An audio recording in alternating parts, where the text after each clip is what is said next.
तपस्वी public charitable trust युवती संचलित व्यंकटेश महाजन वरिष्ठ महाविद्यालयामध्ये आपणा सर्वांचं हार्दिक हार्दिक स्वागत आहे। आज खरोखरच मणिकांचन योग आहे, दुग्धशर्करा योग आहे की आपल्या महाविद्यालयामध्ये राष्ट्रीय सेवा योजनेचे संचालक असलेले अमरावती विद्यापीठाचे आजचे प्रमुख पाहुणे राजेशजी आणि राष्ट्रीय छात्र सेना NSS चे खूप मोठे अधिकारी असलेले आणि सध्या धनवटे नॅशनल कॉलेज नागपूरचे प्राचार्य असलेले आदरणीय प्राचार्य डॉक्टर प्रशांत कोठे सर हे आपल्याला उपलब्ध झालेले आहेत। मी सर्वप्रथम पाहुण्यांना विनंती करतो की त्यांनी प्रतिमा पूजन केली।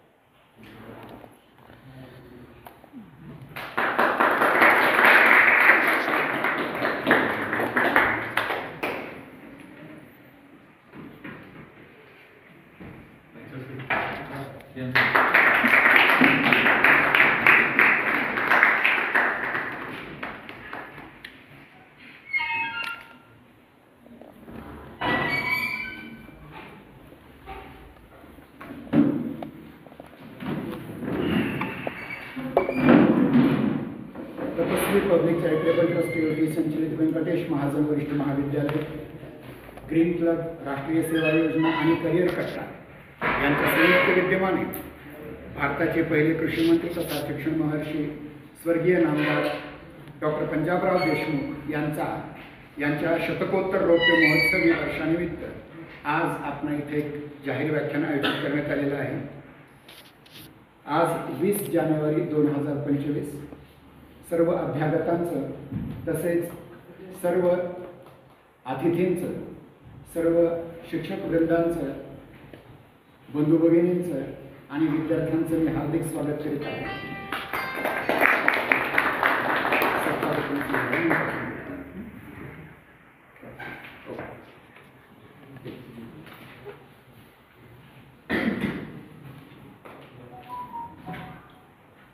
आज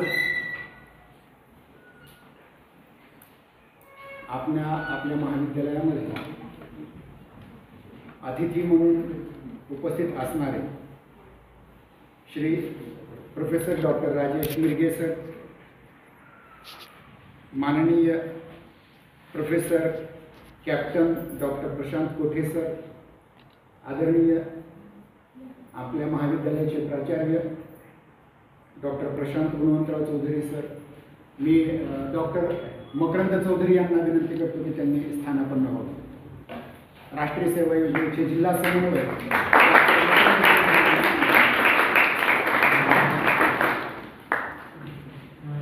मी सर्वप्रथम गोरे सरांना, सर इकडे स्टेजवर, गोरे सरांना विनंती करतो की त्यांनी पुष्प देऊन आजच्या कार्यक्रमाचे अध्यक्ष प्राचार्य डॉक्टर प्रशांत चौधरी सरांचं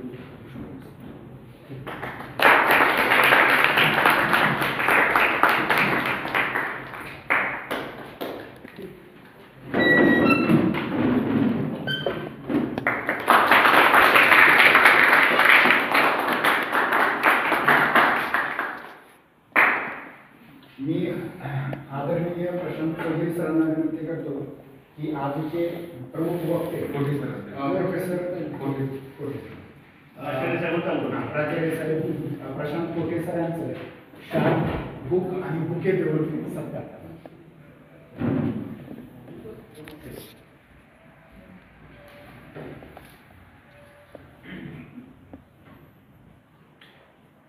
साधू संत येथे घरात रोजी दिवाळी दसरा सरांचं प्राचार्य म्हणून तसेच राष्ट्रीय छात्र सेना ज्याला आपण NCC म्हणतो त्याचं कॅप्टन पद आणि खूप मोठे मोठे पद सरांनी भूषवली आहेत। त्यांचा सविस्तर परिचय मॅडम सकार करून देणारच आहे।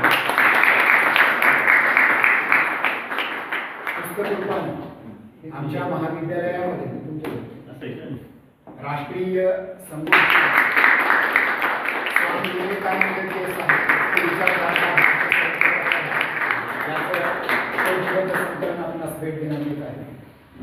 यानंतर मी अभय शिंदे सर, ठीक आहे, कार्यक्रमाधिकारी गुरव सरांना अशी विनंती करतो की त्यांनी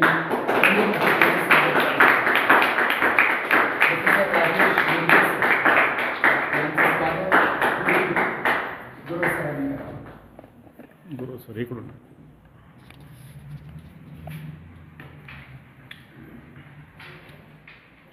डॉक्टर राजेश मिरगे सर, राष्ट्रीय सेवा योजना, गाडगे महाराज विद्यापीठ अमरावतीच्या राष्ट्रीय सेवा योजनेचे संचालक आहेत.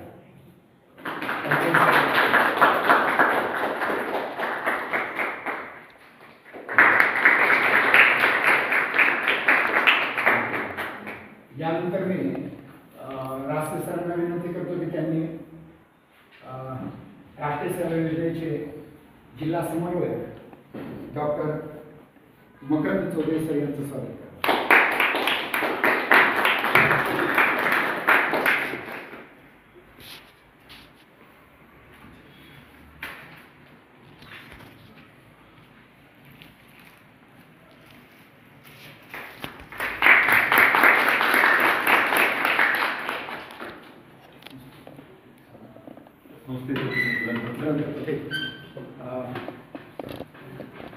संस्थेचे पंजाब दर्शकांच्या वरचं चरित्र ग्रंथ आहे तो आपल्या कॉलेजला भेट देते. ज्यांच्या शतकोत्तर रौद्र महोत्सवी जयंतीनिमित्त आज हा कार्यक्रम आयोजित करण्यात आलेला आहे. त्यांचे जीवन चरित्र कोठे सर तुम्ही आचार्य साहेबांना भेट देत आहे.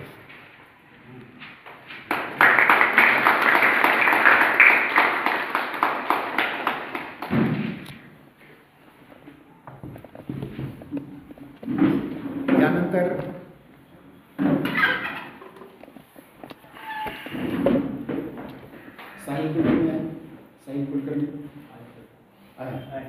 साहिल कुलकर्णी आपल्या करिअर संसदेचा मुख्यमंत्री, याचं स्वागत कोठे सरांनी करावं असं त्यांना विनंती करतो.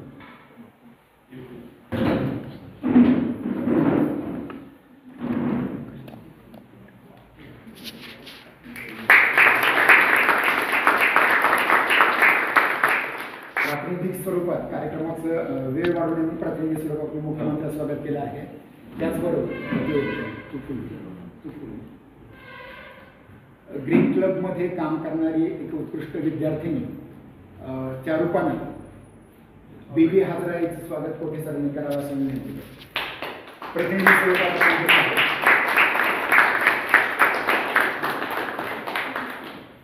यानंतर मी प्राध्यापक प्रोफेसर डॉक्टर बिर्डीकर सरांना विनंती करतो की त्यांनी कार्यक्रमाधिकारी गुरव सरांचं स्वागत करावं.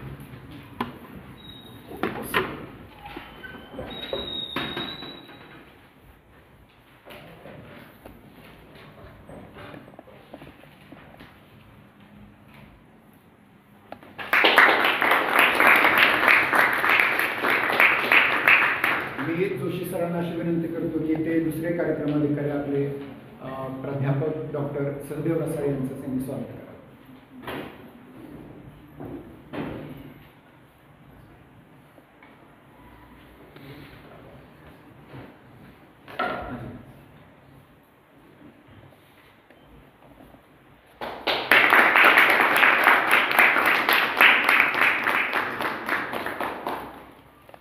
या छोटेखानी सत्कार समारंभानंतर थोडंसं 2 मिनिट मी आपल्यासमोर घेतोय वेळ. तो यासाठी आहे की भाऊसाहेब डॉक्टर पंजाबराव देशमुख यांचं एक संसदपटू म्हणून, एक भारतीय संविधान सभेचे सदस्य म्हणून, त्याचबरोबर एक शिक्षण तज्ज्ञ म्हणून आणि भारताचे पहिले कृषी मंत्री म्हणून अत्यंत महत्त्वाचं कार्य आहे.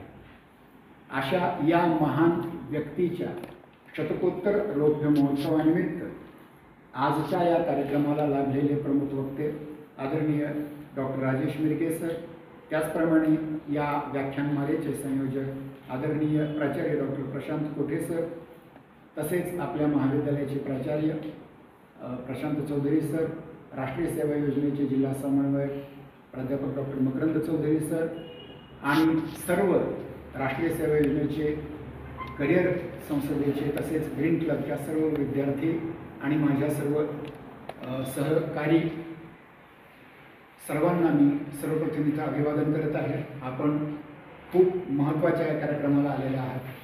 तसं पाहिलं तर या महाविद्यालयाची स्थापना 21 ऑगस्ट 1999ला झालेली आहे.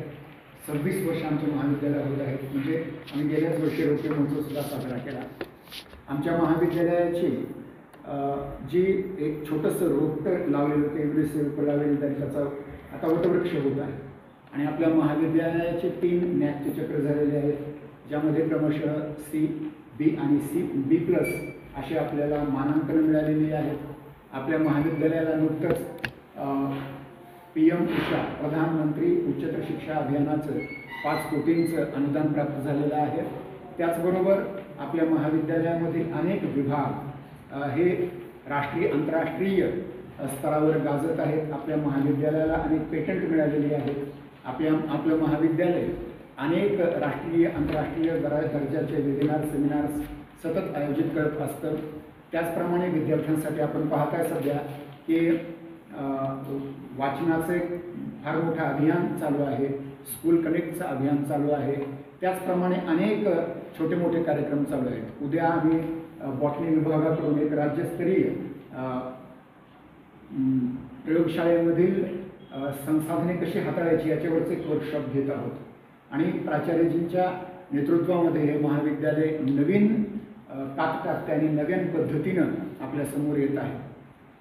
या सुतोवाच्यानंतर मी आदरणीय इतिहास विभाग प्रमुख डॉक्टर जयश्री कुलकर्णी मॅडम यांना विनंती करतो की त्यांनी आजच्या कार्यक्रमाच्या संयोजकांचा थोडक्यात परिचय करून द्या.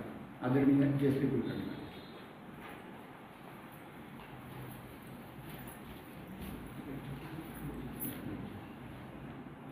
आपण सगळे डॉक्टर पंजाबराव देशमुखांविषयी ऐकण्यास उत्सुक असतात. तर आपल्याकडे जे वक्ते आणि अध्यक्ष म्हणून सर आहेत त्या दोघांचा परिचय आधी देणं गरजेचं वाटतं. कारण आपल्याला त्यांच्या या कार्याचं उद्देश काय आहे आणि ही व्यक्ती इतक्या मोठ्या पदावर असताना अशा पद्धतीने आपल्यापर्यंत पोहोचतात ही माहिती मिळणं आपल्याला गरजेचं आहे की ते कोण आहेत आपल्यापर्यंत आलेले. तर प्राचार्य कॅप्टन डॉक्टर प्रशांत सरांचा परिचय मी या ठिकाणी करून देते आणि करून देताना मला खूप आनंद वाटतो. आणि सरांबरोबर अखिल महाराष्ट्र इतिहास परिषदेमध्ये मी काही वर्ष काम केले. प्राचार्य कॅप्टन डॉक्टर प्रशांत प्रल्हादराव कोठे हे MA MPhil PhD झालेले आहेत इतिहास विषयामधून. सरांचं कार्य म्हणाल तर प्राचार्य म्हणून ते विजामाता महाविद्यालय बुलढाणा या ठिकाणी 3 वर्षे कार्य केले आणि सध्या धनवटे नॅशनल महाविद्यालय नागपूर या ठिकाणी ते प्राचार्य म्हणून कार्यरत आहे. त्यांचा शैक्षणिक अनुभव म्हणजे शिक्षण क्षेत्रात अध्यापनाचा अनुभव 25 वर्षांचा आहे. त्यांनी वेगवेगळ्या ह्याच्यामध्ये पेपर सादर करणं किंवा पेपर प्रकाशित करणं हे केलेलं आहे. शैक्षणिक अनुभवाच्या बरोबरच त्यांचा संशोधनाचा अनुभव पण खूप चांगला आहे. विविध चर्चासत्र परिषदा कार्यशाळांमध्ये त्यांनी 50 ह्याच्यामध्ये सहभाग घेतलेला आहे. तर 35 राष्ट्रीय आंतरराष्ट्रीय स्तरावरील शोधनिबंध त्यांचे प्रकाशित झालेले आहेत. ते एकूण प्रकाशित शोधनिबंधांची संख्या 50 आहे. म्हणजे तुम्हाला लक्षात येईल संशोधन करणं हे साध्य आणि त्या सरांची 50 पेपरवर प्रकाशित झालेली त्यांचं कार्य मोठं. त्यांची पुस्तकं प्रकाशित झालेली विद्यार्थ्यांसाठी असते किंवा संशोधनावर आधारित असतात. 4 पुस्तकं प्रकाशित झालेली आहेत.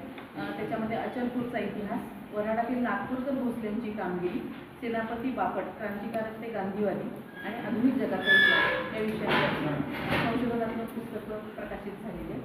संपादित पुस्तक आहे ते PhD मार्गदर्शक म्हणून पण कार्यरत आहे. त्यांच्या हाताखाली 4 विद्यार्थी PhD झालेले तर 5 विद्यार्थी सध्या कार्यरत आहेत. नागपूर विद्यापीठ जे आहे तिथे आणि अमरावती विद्यापीठ अमरावती या ठिकाणी ती गाईडशिप आहे त्यांच्याकडे. त्याच्यानंतर त्यांनी सेवा कालखंडामध्ये सर वारंवार त्यांचा राष्ट्रीय सेवा योजनेचा वगैरे उल्लेख करतात. तर त्याचं कार्य इतकं केलेलं आहे. त्यांचे अनेक विद्यार्थी राष्ट्रीय पातळीपर्यंत गेले, विविध क्षेत्रामध्ये विजेते झालेले आहेत. त्याच्यानंतर नॅकच्या संदर्भामध्ये सुद्धा त्यांनी तिथे महाविद्यालयामध्ये प्राध्यापक म्हणून किंवा प्राचार्य म्हणून खूप मोठी कामगिरी तिथं पार पाडलेली आहे. त्यानंतर नागपूर विद्यापीठाच्या अंतर्गत इतिहास परिषदेचे सचिव म्हणून, त्याच्यानंतर अखिल महाराष्ट्र इतिहास परिषदेच्या कार्यकारिणीवरती कार्यकारिणी सदस्य ते सचिव कोषाध्यक्षपर्यंत त्यांनी कार्य केलेलं आहे आणि सध्या इथे त्याच्यावरती कार्यरत आहे. त्याच्यानंतर विविध महाविद्यालय सार्वजनिक ठिकाणी त्यांची खूप मोठ्या प्रमाणामध्ये व्याख्यानं झालेली आहेत. राष्ट्रीय छात्र सेनेच्या याच्यामध्ये त्यांनी खूप मोठी कामगिरी केलेली आहे. त्यानंतर UGC द्वारा मंजूर झालेल्या 2 राज्यस्तरीय परिषदांचं आयोजन त्यांनी सचिव म्हणून केलेलं आहे.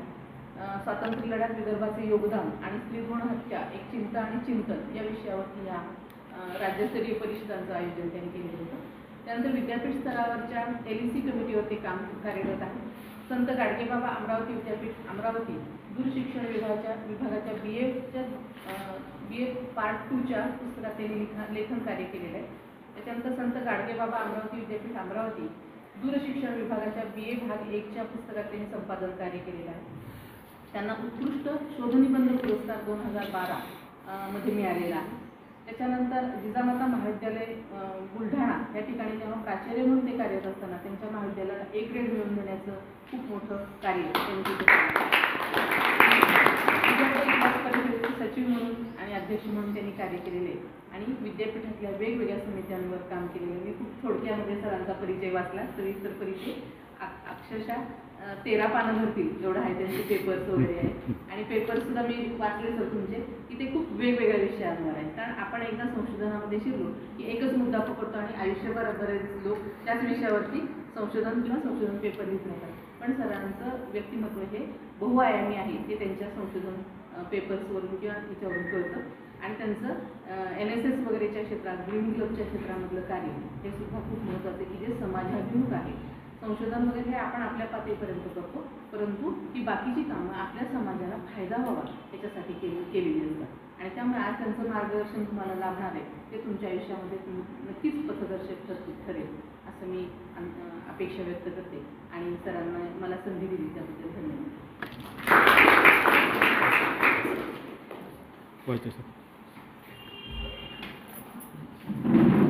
कोटे सरांना विनंती तुम्ही मॅडमचं स्वागत.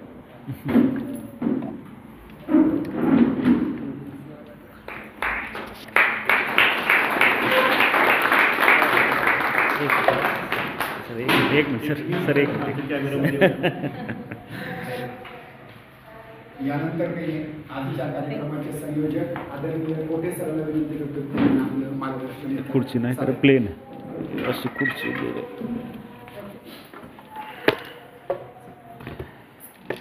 राष्ट्रमाता राजमाता जिजाऊ साहेब, या महाराष्ट्राचा मराठांचा आराध्य छत्रपती शिवराय ज्यांनी आमच्या विदर्भात शिक्षणाची गंगा घराघरांपर्यंत पोहोचवली, किंबहुना किंवा विदर्भापुरतंच न ठेवता ते देशाच्या आणि आंतरराष्ट्रीय पातळीवरसुद्धा त्यांनी शिक्षणाचं महत्त्व लक्षात घेऊन त्या ठिकाणी कार्य केलं. तसं आम्हा शिवपरिवाराचा आराध्यदैवत कृषीरत्न शिक्षण महर्षी डॉक्टर पंजाबराव उपाख्य भाऊसाहेब देशमुख या महामानवांना प्रथम मी अभिवादन करतो. आज आपण या कार्यक्रमाच्या निमित्ताने या ठिकाणी जमलो. तो कार्यक्रम म्हणजे डॉक्टर पंजाबराव उपाख्य भाऊसाहेब देशमुख यांचं चरित्र आणि जीवनकार्य हे या महाराष्ट्रातील जनतेला माहीत व्हावं, त्यांच्या कार्याचा आपण प्रसार करावा आणि त्यांच्या विचार आपण अंगीकृत करावे या अनुषंगानं या ठिकाणी हा कार्यक्रम घेत आहोत. या कार्यक्रमाचे अध्यक्ष प्राचार्य प्रशांत चौधरी सर, ज्यांनी हा कार्यक्रम या ठिकाणी आयोजन करण्यासाठी आमची महत्त्वाची भूमिका पार पाडली आणि सतत संपर्कात राहण्याचे डॉक्टर वाचाय सर, जे या कार्यक्रमाला तुमच्या पुढं भाऊसाहेब मांडणार आहे. विदर्भातील किंबहुना महाराष्ट्रातील एक ख्यातनाम व्याख्याते म्हणून ज्यांची प्रसिद्धी आहे असे आमचे मित्र डॉक्टर राजेश मिरगे सर, ज्यांच्यासोबत मी काम केलं काही वर्ष अखिल महाराष्ट्र इतिहास परिषदेच्या अनुषंगानं इतिहासाच्या क्षेत्रात. अशा आमच्या भगिनी डॉक्टर जयश्री कुलकर्णी देशमुख मॅडम, उपस्थित सर्व प्राध्यापक प्राध्यापिका विद्यार्थी मित्रांनो, तुमच्यापर्यंत येण्याचा आमचा उद्देश जो आहे त्या उद्देशाचा मुख्य कारण असं आहे की आपण सर्व ग्रामीण क्षेत्रातील विद्यार्थी आहात.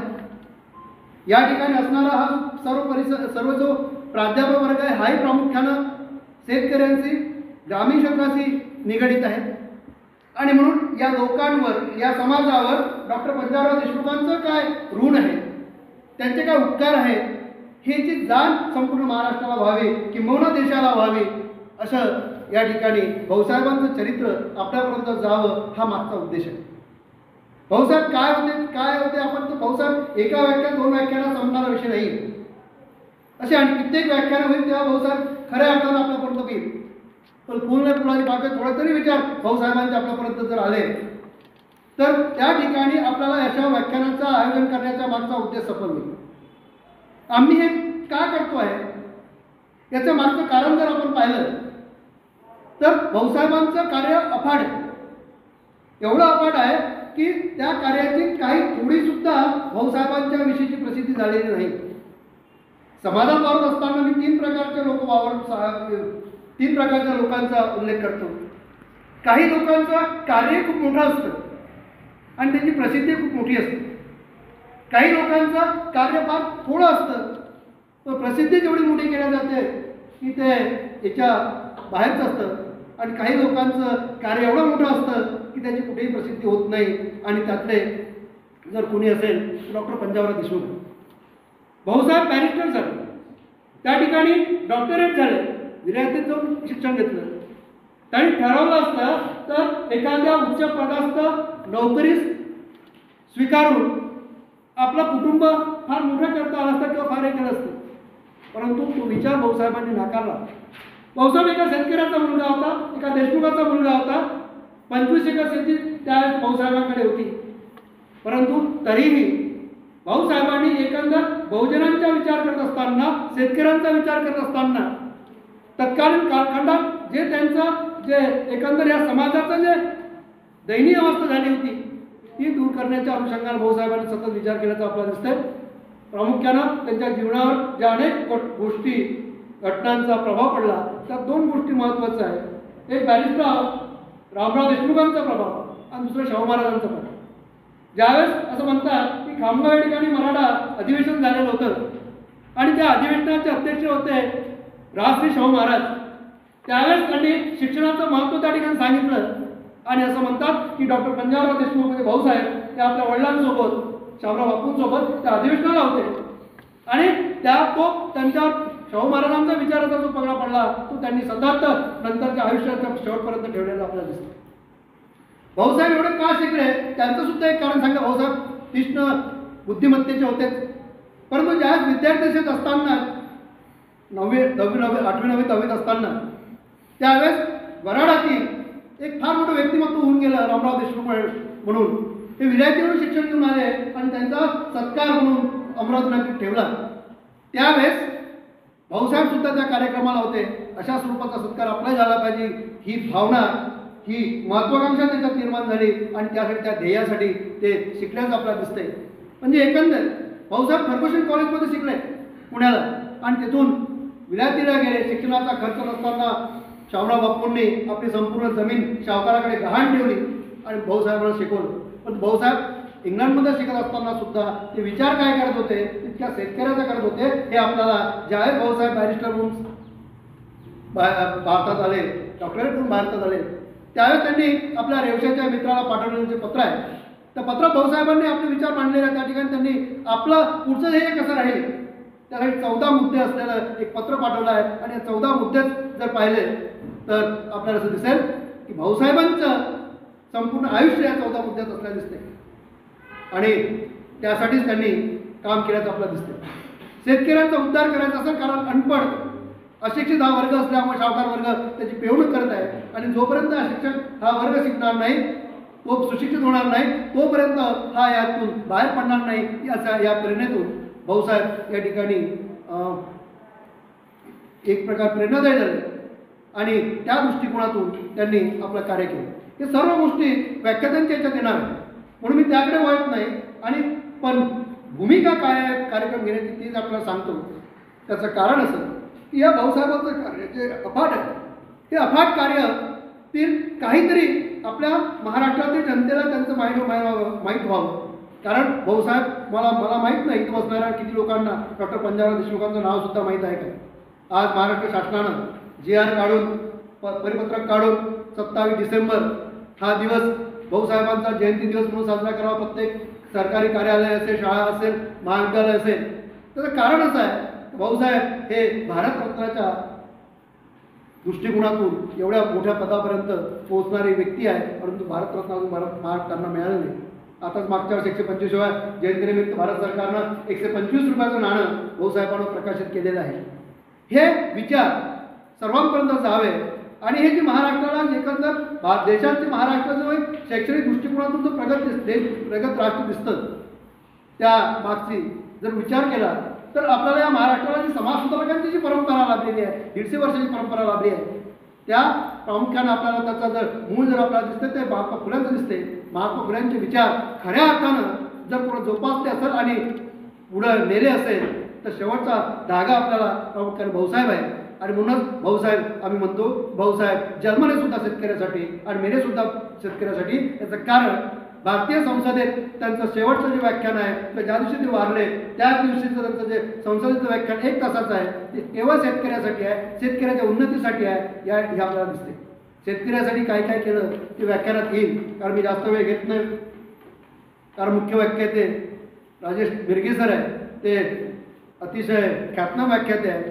तुमचा आणि त्यांचा लवकर त्यांच्यात वेळ न घेता मी या ठिकाणी थांबतो आणि आमच्या धनवटे महाविद्यालयात, नागपुरातील एक प्रसिद्ध असं सर्वात मोठं महाविद्यालय धनवटे नॅशनल कॉलेज आहे, या महाविद्यालयाला या ठिकाणी व्याख्यान घेण्यासाठी आम्हाला परवानगी दिली. त्याबद्दल महाविद्यालयाचे प्राचार्य डॉक्टर चौधरी सर आणि वायचार्य सर, आमच्या भगिनी कुलकर्णी मॅडम यांचे मी आभार मानतो आणि थांबतो. जय हिंद.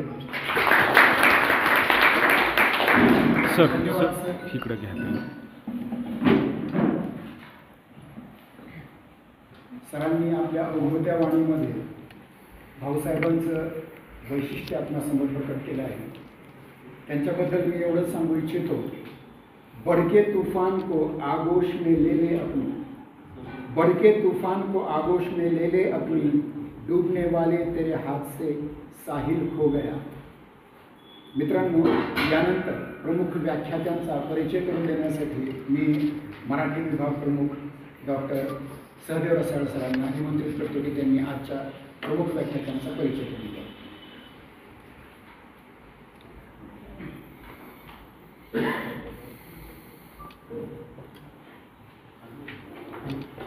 आदरणीय व्यासपीठ आणि व्यासपीठावर संयोजकाच्या भूमिकेत उपस्थित असलेले प्राचार्य प्रशांत कोटे सर, त्याचबरोबर या कार्यक्रमाचे प्रमुख वक्ते डॉक्टर राजेश मिरगे सर, आपल्या महाविद्यालयाचे प्राचार्य डॉक्टर प्रशांत चौधरी सर, इतिहास विभागाच्या प्रमुख कुलकर्णी मॅडम आणि विद्यार्थी मित्र, मी आजच्या कार्यक्रमाचे प्रमुख वक्ते डॉक्टर राजेश मिरगे सरांचा परिचय करून देण्यासाठी उभा आहे.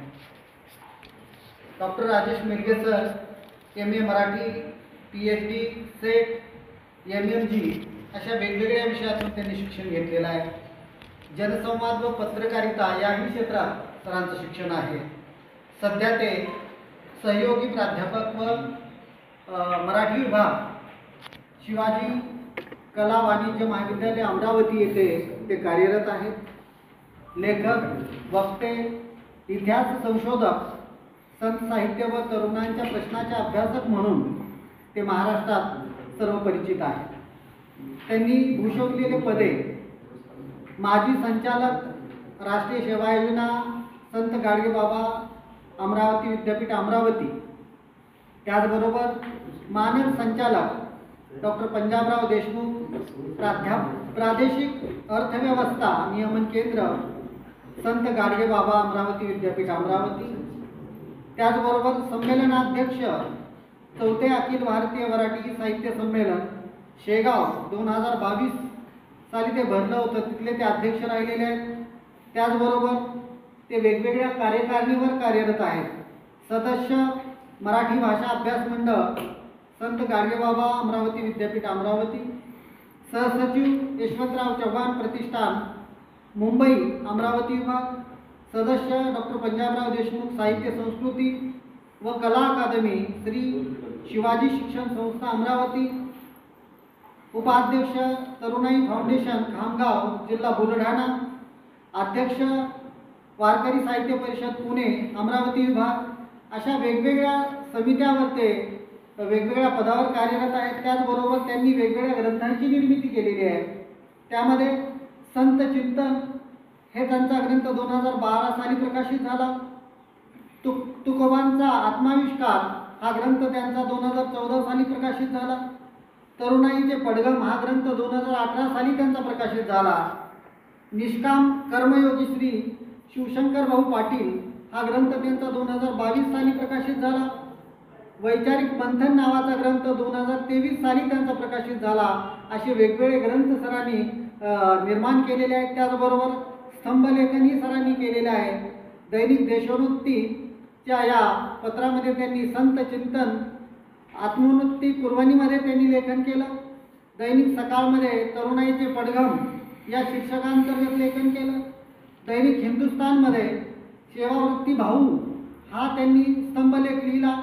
त्याचबरोबर सरांचे वेगवेगळे संपादित ग्रंथही आपल्यामध्ये आलेले आहेत. त्यामध्ये मुद्रा महाराष्ट्राची हा ग्रंथ त्यांनी संपादित केला. त्याचबरोबर सेवा संवाद नावाचा वार्षिक अंक संत गाडगेबाबा अमरावती विद्यापीठ अमरावतीतून जो निघतो त्याचं संपादन त्यांनी केलेलं आहे.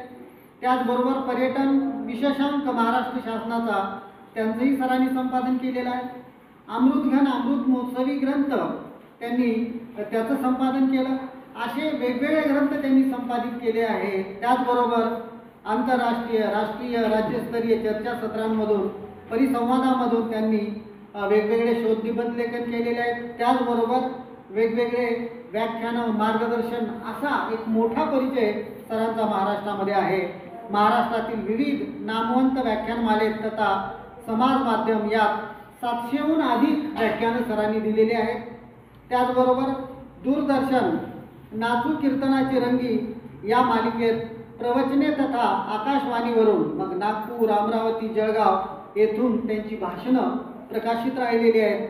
आणि त्यांना जे पुरस्कार भेटले त्यामध्ये तुकोबांचा आत्मविष्कार या ग्रंथाला स्वर्गीय सूर्यकांता देवी पोटे राज्यस्तरीय पुरस्कार लाभला. त्याचबरोबर दुसरा पुरस्कार त्यांचा आहे राज्यस्तरीय लेखनाचा 20,000 रुपयाचा पुरस्कार शरद क्रीडा व सांस्कृतिक प्रतिष्ठान पुणेद्वारा त्यांना लाभलेला. असा मोठा परिचय असलेले सर, खूप मोठा परिचय आहे सरांचा, परंतु संक्षिप्त रूपामध्ये या ठिकाणी मी त्याचा उल्लेख करतो आहे. आपल्यामध्ये जास्त वेळ न थांबता मी सरांचा संक्षिप्त परिचय देऊन थांबतो. आत्ताच सांगितल्याप्रमाणे संत साहित्यावरीलचा अखंड विश्वास आहे, अखंड अभिव्यक्त करत आहेत ते. कारण ऋषीमुनी असतील, संत असतील किंवा समाजसुधारक असतील, हे सगळे आपले आहेत. कालिदास असं म्हणतात की पुराण नित्येव साधू सर्वम ननित्यजावी नित्यमत्यवद्यम संत परीक्षादनंतरम भजनते गुढा प्रपत्य बुद्धिनिषु. संत कोण आहे? जे स्वतःच्या दृष्टीने एखाद्या गोष्टीचं परीक्षण करतात आणि संतांच्या विरुद्ध मूढ लोक ते असतात, ते दुसऱ्याच्या ऐकिवावर जगतात. परंतु सरांचं हे कार्य जे आहे अतिशय महत्त्वाचं आहे. म्हणून अशा एका संत प्रवचनकाराला मी आमंत्रित करत आहे की त्यांनी आदरणीय भाऊसाहेबांचं चरित्र आपल्यासमोर मांडावं.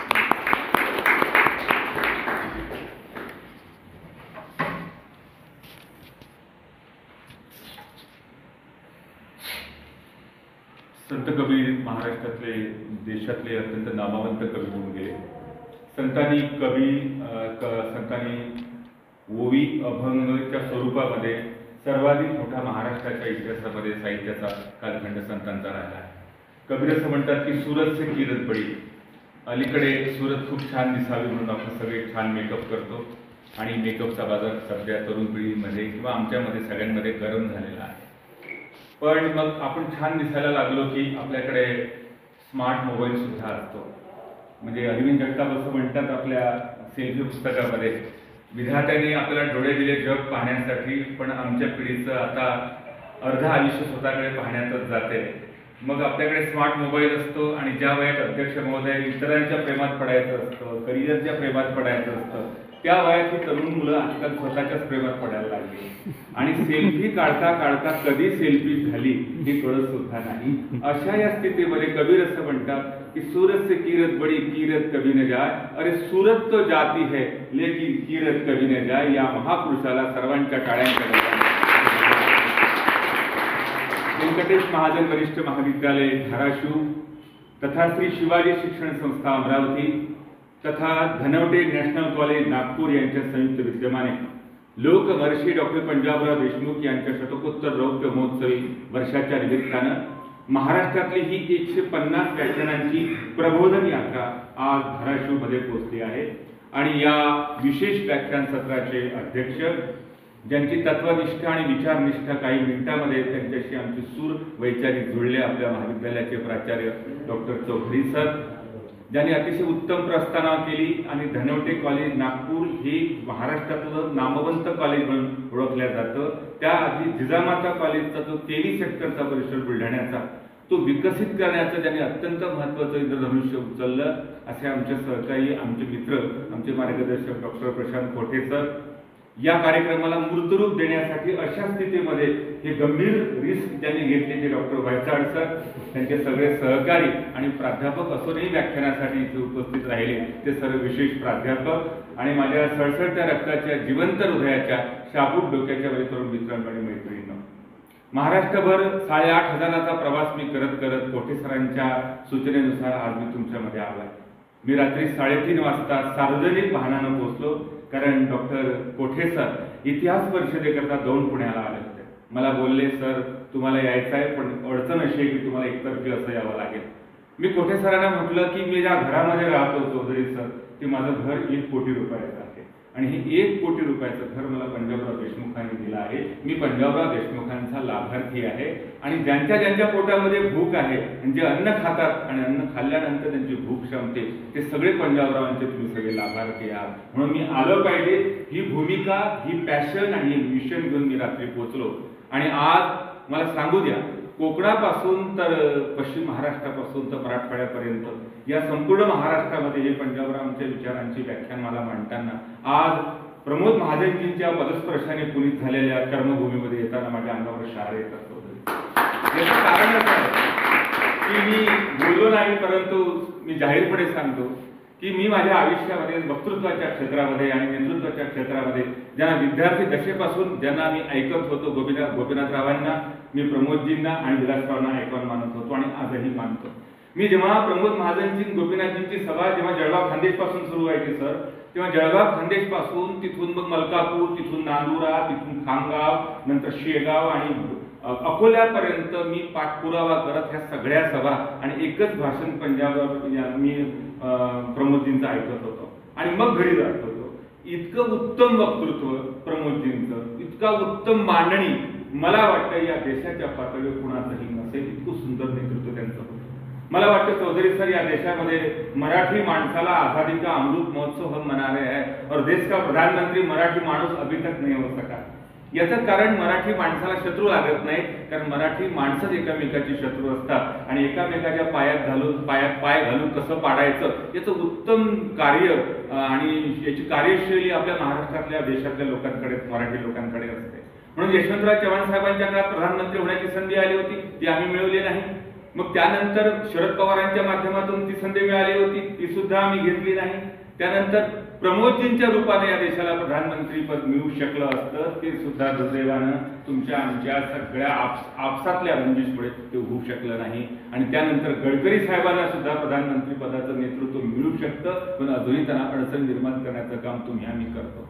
प्रमोदजी जर असते तर या देशाचं नेतृत्व, या देशाचं वक्तृत्व, या देशाचं संपूर्ण संस्कृती बदलली असती. अशा या प्रमोदजींच्या वडिलांच्या नावानं हे व्यंकटेश महाजन महाविद्यालय आहे आणि त्या महाविद्यालयामध्ये एका विचारांचा जागर करण्यासाठी खरं तर बंधूंना आम्ही तुमच्यासमोर उभा आहे आणि चौधरी सरांनी आणि त्यांच्या सगळ्या व्यवस्थापनाने आम्हाला संधी दिली, त्याबद्दल मी मनस्वी आभारी आहे.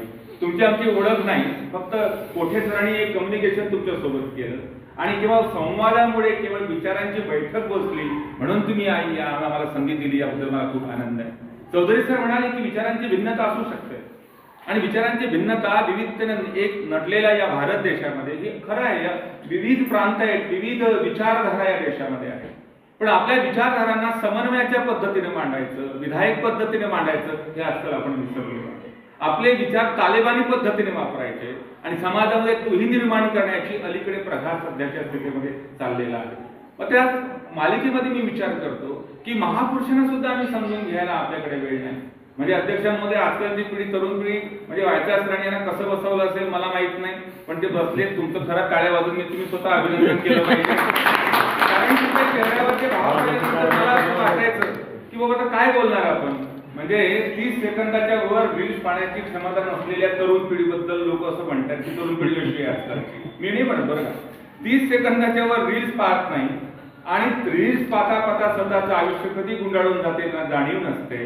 व्हॉट्सअपवरती आणि गुगल बाबा आणि व्हॉट्सअप युनिव्हर्सिटीमध्ये सतत मुसाफिरी करणारी आजची तरुण पिढी आहे आणि रात्रभर चॅटिंग करता करता डोळे लाल झाल्यामुळे वर्गात सुद्धा उपस्थिती कमी असते, कारण त्या झोपाच उघडत नाही. आपले स्टेटस बदलता बदलता कुणी लाईक केलं नाही म्हणून डिप्रेशनचा कोणता आजार होतो पुन्हा ठोक तरुण पिढीला. अशा डिप्रेशनच्या आहारी जाणाऱ्या तरुण पिढी समोर कोठे सरांनी, चौधरी सरांनी, वायचा सरांनी मला इथे आणलं आणि तुम्ही बोलावं. माझ्याकडे गंभीर संकट आहे की तुमच्याशी मी काय संवाद करावं. चौधरी सर असं म्हणाले की आम्ही आमच्या पिढीचा, तुमच्या पिढीचा काम तयार करू शकलेलो नाही. तुमच्या माझ्या सगळ्यांच्या माझ्या आयुष्यात विद्यार्थी मित्रांनो एक अत्यंत महत्वाची प्रक्रिया असते जी आमच्या सगळ्यांच्या आयुष्यातून गेलेली आहे. वाचन कौशल्य, श्रवण कौशल्य आणि लेखन कौशल्य, हे 3 कौशल्य माणसाच्या व्यक्तिमत्वाची घडण्याची अत्यंत महत्वाची प्रक्रिया असते. वयवर्ष 1 ते वयवर्ष 6 मानसशास्त्रज्ञ असं म्हणतात आपण 6 वर्षामध्ये आई वडिलांचा सर्वाधिक जास्त प्रभाव आपल्यावर असतो. वयवर्ष 6 ते वयवर्ष 16 10 वर्ष आपण 22,000 तास शाळेमध्ये जातो. तिथले शिक्षक, तिथलं वातावरण आणि विद्यार्थ्यांशी आपलं एकत्रित राहणं हा सर्वाधिक प्रभाव करतो. आणि कॉलेजमध्ये आल्यानंतर आपल्यावरती सर्वाधिक प्रभाव जर कोणाचा असतो तर आपल्या मित्रमैत्रिणींचा आणि ग्रंथालयाचा आणि महाविद्यालयात होणाऱ्या विविध सांस्कृतिक आणि बौद्धिक कार्यक्रमांचा होतो.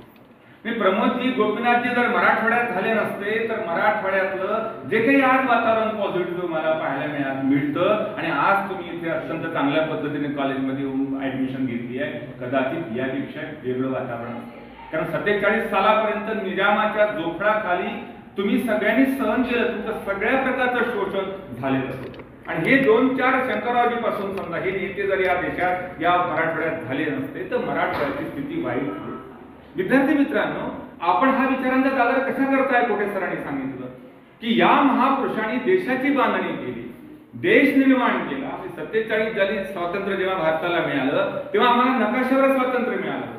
भारत पाकिस्तानच्या नावावरती आपली फाळणी झाली होती. 42 कोटी रुपये आम्हाला पाकिस्तानला द्यावे लागले होते. इन्फ्रास्ट्रक्चर कुठल्याच प्रकारचं आपल्याकडे राहिलं नव्हतं असं लोक म्हणतात. मी याच्या पुढे जाऊन, मी इतिहासाचे प्राध्यापक आहे छोटे सर, त्यांना माफी मागून पुढे जातो की यापेक्षाही 2 तुकडे केल्याने या देशाचे 550हून अधिक संस्थान या देशामध्ये होते. आणि इंग्रजांनी सांगितलं की मी स्वातंत्र्य देतो पण संस्थानिकांनी सहभागी व्हायचं नाही की त्यांनी त्यांचं ठरवायचं आहे. मी या अर्थानं म्हणतो या देशाचे 550 तुकडे करून इंग्रज या देशातून निघून गेले. अशा या परिस्थितीमध्ये वल्लभभाई पटलांसारखे पोलादी पुरुष जेव्हा पुढे आले तेव्हा हा देश एकसंघ झाला. आणि या एकसंघ देशाला आज पुढे नेण्यासाठी, त्याचं नवनिर्माण करण्यासाठी या देशातल्या तरुण पिढीनं काम केलं. सॅम पित्रोदापासून विजय भटकरांपर्यंत या देशाला सुपर कॉम्प्युटर त्यांनी या देशाला दिलं आणि ज्या 5Gचा तुम्ही आज उपभोग घेता ते सगळं निर्माण करण्याचं त्या लोकांनी केलं. 13व्या दिवशी अणुऊर्जा आयोग या देशाला दिला पाहिजे स्वातंत्र्यानंतर हे सांगणारे पंजाबराव देशमुख आहे. आणि या अणुऊर्जा आयोगाने नॅनो टेक्नॉलॉजी पासून कृषी उत्पादनाचे वाढीपर्यंत आणि संकरित बियाण्यापर्यंतची मांडणी करण्याचं काम पंजाबराव देशमुखांनी केलं. सरांनी सांगितलं की कोठे सरांनी की या देशाच्या घटना समितीवर पंजाबरावांनी काम करत असताना माझ्या मित्रांनो या देशाच्या घटना समितीवर सर्वाधिक शेतीच्या संदर्भातली चर्चा घेऊन आणण्याचं काम पंजाबराव देशमुखांनी केलं. आणि पंजाबरावांनी या देशाला केंद्रीय कृषी मंत्रालय देण्याच्या संबंधी महत्वाची भूमिका बजावलेली आहे.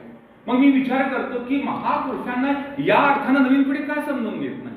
म्हणजे आमची परिस्थिती अशी आहे की एखादा वक्ता छत्रपती शिवाजी महाराजांच्या संदर्भामध्ये अफजल खानाचा कोथळा बाहेर काढला, शाहिस्ते खानाची बोटं कापली आणि सुरतीहून लूट झाली आणि आग्र्याहून सुटका झाली. या 2-4 घटनांना डोळ्यासमोर ठेवून शिवाजी महाराजांचं मूल्यमापन आपण का करतो? मग शिवाजी महाराजांच्या स्त्रियांच्या संदर्भातलं धोरण, शिवाजी महाराजांच्या पाणी व्यवस्थापनाचं धोरण, शिवाजी राजांनी अष्टप्रधानाच्या माध्यमातून या देशामध्ये लोकशाहीच्या मूल्यांची रुजवणी या देशामध्ये पहिल्यांदा केली, या विचारांची उजळणी आपल्यामध्ये का होत नाही? मग यातलाच एखादा विद्यार्थी चौधरी सरांना विचारतो की शिवाजी महाराजांची लढाई ही हिंदू मुसलमानांची लढाई होती. असं जर हे जर खरं असतं तर आलमगीर औरंगजेबाच्या मोगल सल्तनतमध्ये 32% राजपूत हिंदू मुख्य पदावर का राहिले असते? हा विचार तुम्ही कधी केला आहे का? मग बाबासाहेब आंबेडकरांच्या बाबतीत तेच झालं. बाबासाहेब आंबेडकर हे वंचितांचे नेते आहेत, दलितांचे नेते आहेत आणि जास्तीत जास्त त्यांनी संविधान दिलं. या पलीकडे बाबासाहेब आंबेडकर या देशाला सुप्रसिद्ध अर्थतज्ञ म्हणून त्यांनी दिलं आणि या देशाला त्यांनी मजूर मंत्री असताना हिंदू कुळ बिलाच्या माध्यमातून महात्मा ज्योतिबा फुले यांचा जो स्त्री सक्षमीकरणाचा विचार आणि सर्वाधिकार देण्याचं काम मुलींना स्त्रियांना दिलं, हा बाबासाहेबांचा पैलू लोकांसमोर कार्य. त्याच भूमिकेमध्ये आमचं असं म्हणणं, आम्ही आमचं काही सांगायला आलेलोच नाहीये, तुम्ही जे विसरलात ते सांगायला आलेलं आहे अध्यक्ष महोदय, की पंजाबराव देशमुख, लोकमहर्षी पंजाबराव देशमुख या देशाच्या पहिल्या मंत्रिमंडळातले पहिले हे कृषी राज्यमंत्री होते आणि कृषी मंत्री म्हणून पंजाबरावांनी या देशामध्ये जी कृषकोन्नती केली, अर्थक्रांती केली, समाजक्रांती केली, धर्मक्रांती केली, या सगळ्या समग्र क्रांतीची मांडणी संपूर्ण देशभर व्हावी आणि चार्वाकापासून बुद्धापर्यंत तर शाहू फुले आंबेडकरांपासून तर हेगडेवारपर्यंत ही सगळी महापुरुषांची जी मांदियाळी आहे ही एका विचारांची आहे. आणि चौधरी सर बघा चेंबरमध्ये म्हणाले या सगळ्या महापुरुषांचं म्हणणं होतं की मानवतेचं कल्याण झालं पाहिजे. पण दुर्दैवानं तुम्ही आम्ही आमच्या महापुरुषांना नॅनो टेक्नॉलॉजीचा आपण विचार म्हणजे आपण स्पर्श करतो आपल्या संकुचित विचारांचा, त्यांना एका ठराविक फ्रेम मध्ये आपण टाकण्याचं काम करतो. म्हणून पंजाबरावांच्या एखाद्या महापुरुषांच्या बद्दलच्या 2-4 घटना सांगायच्या, चरित्र थांबवायचं मी अशातला माणूस नाहीये. कारण घटना पंजाबरावांच्या संदर्भातली अत्यंत चांगली पार्श्वभूमी कोठे सरांनी आपल्यासमोर मांडली. मी ही भूमिका मांडायला आलोय विद्यार्थी मित्रांनो, की एखाद्या महापुरुषांना जर समजून घ्यायचं असेल तर त्याच्या मुख्य प्रेरणा काय आहेत आपण समजून घेतलं पाहिजे, त्यांची विचारांची चौकट काय असली पाहिजे आपण समजून घेतलं पाहिजे. मी श्रद्धे बाबा आमटेंच्या आनंदवनातला मी 92चा विद्यार्थी आहे. बाबा आमटेंनी 10,000 कुष्ठरोग्यांचं आयुष्य उभं केलं, सगळ्यांना माहिती आहे. आणि काल परवा इकडेच गेवराईला विकास आमटेंची आणि ताईंची मुलाखत घेण्यात आली, तेव्हा ते म्हणतात आजकालच्या पिढीनं लग्न केल्यानंतर आमच्या फोटोकडे बघितलं पाहिजे तर त्यांचा संसार टिकतो असं ते म्हणाले. म्हणजे अत्यंत प्रतिकूल स्थितीत संसार उभे करणारे हजारो लोकांचे बाबा आमटे हे कुस्तीगीरपटू होते हिंगणघाट मधले विदर्भामध्ये. आणि कुस्तीचं मेडल लावून जेव्हा रस्त्यानं चालले होते तेव्हा पाऊस आला, संध्याकाळ झाली होती, अंधारून आलं होतं, कोपऱ्यामध्ये त्याने आश्रय घेतला. तेव्हा त्यांना अत्यंत विपनस्त अवस्थेमध्ये विकृत शरीर धारण केलेला एक कुष्ठरोगी त्यांना दिसला. त्यांनी त्याला बघितलं, त्यांना भीती वाटली. त्याची हा मुरलीधर आमटे म्हणजे बाबा आमटे विचार करायला लागला की मी माझ्या आयुष्यात कुणालाही घाबरलो नाही, आज ही काय व्यक्ती आणि हा काय प्रकार आहे, ती घाबरली. आणि तिथून विचार मंथन सुरू झालं, तिथून विचारांची दिशा बदलली, तिथून क्लिक झालं आणि मग मुरलीधर आमटेंनी ठरवलं की जो महारोग म्हणजे मी दलितांच्या कार्याबरोबरीने हे कुष्ठरोगांचं कार्य मी मानतो असं मानतो. आमच्या अमरावतीला दाजी पटवर्धनांनी, शिवाजीराव पटवर्धनांनी सुद्धा या संदर्भातलं पहिलं काम केलं. तिथून मग बाबा आमटेंनी कुष्ठरोग्यांसाठी आयुष्य उभारलं. विद्यार्थी मित्रांनो, तुमच्या माझ्या सगळ्यांच्या विद्यार्थी देशामध्ये ह्या सगळ्या गोष्टी जेव्हा क्लिक होत असतात, आपल्याला समजून येतात, तेव्हा दिशा आपली बदलते. कोठे सरांनी जो उल्लेख केला की पंजाबरावांच्या मुख्य प्रेरणा काय होत्या, 2 मुख्य प्रेरणा होत्या. छत्रपती शिवाजी महाराज म्हणून श्री शिवाजी शिक्षण संस्थाने नाव दिलं. दुसरी मुख्य प्रेरणा ती जगद्गुरु तुकाराम महाराज. मग शिवाजी महाराजांनी अष्टप्रधानाच्या माध्यमातून या देशामध्ये लोकशाही मूल्यांची रजवणूक केली आणि वेगवेगळ्या शाह्यांना प्रचंड प्रमाणामध्ये तोंड दिलं. हे महत्वाचा विचार आपण शिवाजीराजांचा घेतला. आणि दुसरं जगद्गुरु तुकाराम महाराज त्यांची मुख्य प्रेरणा होती की तुकाराम महाराजांनी वेदांचा तो अर्थ आमाशीचा खावा येरानी वावा भार माथा असं वेदांचा अर्थ सांगणाऱ्या लोकांना बजावून 450 वर्षामध्ये तुकोबाने सांगितलं. आज आम्ही पाप, पुण्य, मोक्ष, स्वर्ग याची चर्चा करतो, अजूनही आम्हाला कळलं नाही. मला नेहमी आश्चर्य वाटतं की एवढे प्रगत झालेले लोक आपण भाईरोजीच्या जमान्यातले गुगल बाबा जवळ असताना आज पाप पुण्याचा अर्थ अजून नाही कळला. मोठमोठे कार्यक्रमाचं आयोजन आपल्याला करावं लागतं आणि त्या बाबांना लाखो रुपये बिदागी द्यावी लागते हे समजून घेण्यासाठी. तुकाराम आणि विद्यार्थी मित्रांनो 450 वर्ष आधी सांगितलं, पर पिढा ते पाप पर उपकार ते. मी ते सोपच करून सांगितलं. नेकी करो तरी आम्ही डाल देव आहे अंतर्यामी व्यर्थ हिने तीर्थग्रामी. देव कुठे आहे, अंतर्मनामध्ये आहे हे तुकोबाने सांगितलं. आणि ज्या विद्यापीठाचं नाव आम्ही धारण केलं संत गाडगे बाबा अमरावती विद्यापीठ, तो गाडगे बाबा 10 कमांड सांगतो, दशसूत्र सांगतो. काय तत्वज्ञान सांगतो का तुम्हाला? आणि त्या 17,000 कीर्तनातलं एक कीर्तन मॅडम फक्त युट्यूबवर आम्ही अपलोड करू शकलो, रेकॉर्ड करू शकलो. इतर एकही कीर्तन आम्ही रेकॉर्ड करू शकलो नाही. अशी मराठी माणसं आपण करण केली. ते गाडगे बाबा त्या कीर्तनात म्हणतात, बापा हो तुमच्या देवाला अंग धुता येते का? लोक म्हणे नाही. तुमच्या देवाले कपडे घालता येतात का? लोक म्हणे नाही. तुमच्या देवाले नैवेद्य ठेवला पुत्र आलं तर हाड म्हणता येते का? लोक म्हणे नाही. गाडगे बाबा म्हणे, बाप हो ते वऱ्हाडी बोली भाषेत बोलायचे. जशी तुमची मराठवाडी बोली आहे तशी आमची वऱ्हाडी बोली आहे. वऱ्हाडी बोली जरी हिसकेबाज वऱ्हाडी बोली आहे. ते म्हणायचे, बाप हो, तुमच्या देवाला अंग धुता येत नाही, तुमच्या देवाला कपडे घालता येत नाही, आणि तुमच्या देवाले नैवेद्य आलं कुत्र आलं तर हळ म्हणता येत नाही, असा देव काय कामाचा. देव पाहायची गोष्ट आहे का बाप हो, देव अनुभवण्याची गोष्ट आहे. देव पाह्यासी गेलो देव होऊन गेलो, बोला गोपाल गोपाल. इतकं साधं सरळ तत्वज्ञान ज्या गाडगे बाबांनी मांडलं, वायचाळ सरांनी सांगितलं मी गाडगे महाराजांच्या विचारात आणि सत्यशोधक चळवळीचा आहे, त्या मुलांना त्या विचारांना आम्ही का बरं घेत नाही. आणि त्या विचारांची कास घेणारे पंजाबराव देशमुखांनी तुकोबांच्या विचारांची कास घेतली. आणि या देशातल्या व्यवस्थेतली जी कर्मकांडी व्यवस्था आहे, जी धर्माच्या नावाखाली तुमच्या आमच्या बहुजन हा शब्द मी वापरतो, बहुजन जो बहुसंख्येनं अधिक आहे, त्या वर्गातल्या लोकांना पंजाबरावांच्या त्या जगण्याचा त्यांचा मूलमंत्र बनला. मग पंजाबरावांची वैचारिक चौकट काय बनली की खामगावला 1917ला मराठा शिक्षण परिषद झाली, त्याचा उल्लेख सरांनी केला. आणि खामगावला ही 1917ला झाली. 2017 साली तर 100 वर्ष झाल्याबद्दल सर संभाजीराजे भोसले खामगावला आले होते. आणि खामगावचे राय बहादर देशमुख त्यांचे जे तिसरे पिढीतले जे होते देशमुख, त्यांनी हे आयोजित केली होती. त्या कार्यक्रमात तुम्हाला संचालन करायला मिळालं होतं. आणि त्या 100 वर्षापूर्वी जेव्हा शाहू महाराज आले होते, तेव्हा शाहू महाराजांनी त्या ठिकाणी आपला विचार मांडताना, त्या कार्यक्रमामध्ये बोलताना ते असं म्हणाले की या देशामध्ये जी दैववादी संस्कृती आहे, ही माणसाच्या श्रमाला आणि बौद्धिकतेला मान देत नाही. हजारो वर्षापासून बहुजन वर्गाच्या डोक्यामध्ये, मेंदूमध्ये अंधारी रात्र पसरली आहे. हे त्याच्या गुलामगिरीचं आणि दुःखाचं मुख्य कारण आहे. म्हणून शिक्षणाच्या मुख्य प्रवाहात येण्यासाठी बहुजन वर्गाने एकत्र आलं पाहिजे, ही भूमिका होती. आणि हे राजर्षी शाहू महाराजांचं भाषण ऐकल्यानंतर राजर्षी शाहू महाराजांपासून प्रेरणा घेऊन 17 वर्षाच्या पंजाबराव देशमुखांच्या जीवनाचा, जगण्याचा रोडमॅप तयार झाला. विद्यार्थी मित्रांनो, तुमच्या माझ्या आयुष्यात मिशन तयार झाले नाहीये. मिशनही नाही, पॅशनही नाही. पॅशन नाही म्हणून मिशन नाही, आणि दोन्ही गोष्टी नाही म्हणून ध्येयकांक्षा नाही. विवेकानंद म्हणाले की ध्येय नसतील तर तुम्ही स्वतः गुन्हेगार आहात, हे लक्षात घेतलं पाहिजे. या पार्श्वभूमीवर पंजाबरावांचा 17व्या-18व्या वर्षी ऑक्सफर्ड विद्यापीठातून आपल्या खास मित्राला, ते सरांनी उल्लेख केला, 14 कलमी शेतकऱ्यांचा जाहीरनामा त्यांनी पाठवला. विद्यार्थी मित्रांनो, ही जी भूमिका त्यांनी त्या ठिकाणी घेतली, म्हणून पंजाबराव एक सुधारक होते, रिफॉर्मर होते. या अर्थानं आपण त्याच्याकडे बघितलं पाहिजे. ते क्रांतिकारक विचाराचे होते. आणि सर्वात महत्वाची गोष्ट म्हणजे बंडखोर होते की त्यांनी विज्ञाननिष्ठ, विवेकवादी आणि प्रागतिक समाज व्यवस्था निर्माण व्हावा यासाठी महत्वाची भूमिका पंजाबरावांची होती. म्हणून त्यांचं उच्च शिक्षण MA संस्कृत एडिनबरो विद्यापीठामध्ये झालं. त्यांनी डॉक्टर ऑफ फिलॉसॉफीचं शिक्षण ऑक्सफर्ड विद्यापीठामध्ये घेतलं. मग MA संस्कृत कशा करता केलं पंजाबरावांनी? हा अत्यंत महत्वाचा मुद्दा आहे की MA संस्कृत म्हणजे आपल्या धर्माची ग्रंथभाषा संस्कृत होती. आणि धर्माच्या ग्रंथभाषेतल्या सगळ्या धर्माच्या संदर्भातल्या कल्याणाचा, ज्ञानाचा विचार हा संस्कृतमध्ये होता. 98% लोकांना, तो बहुजन वर्गाला तो मात्र माहीत नव्हता.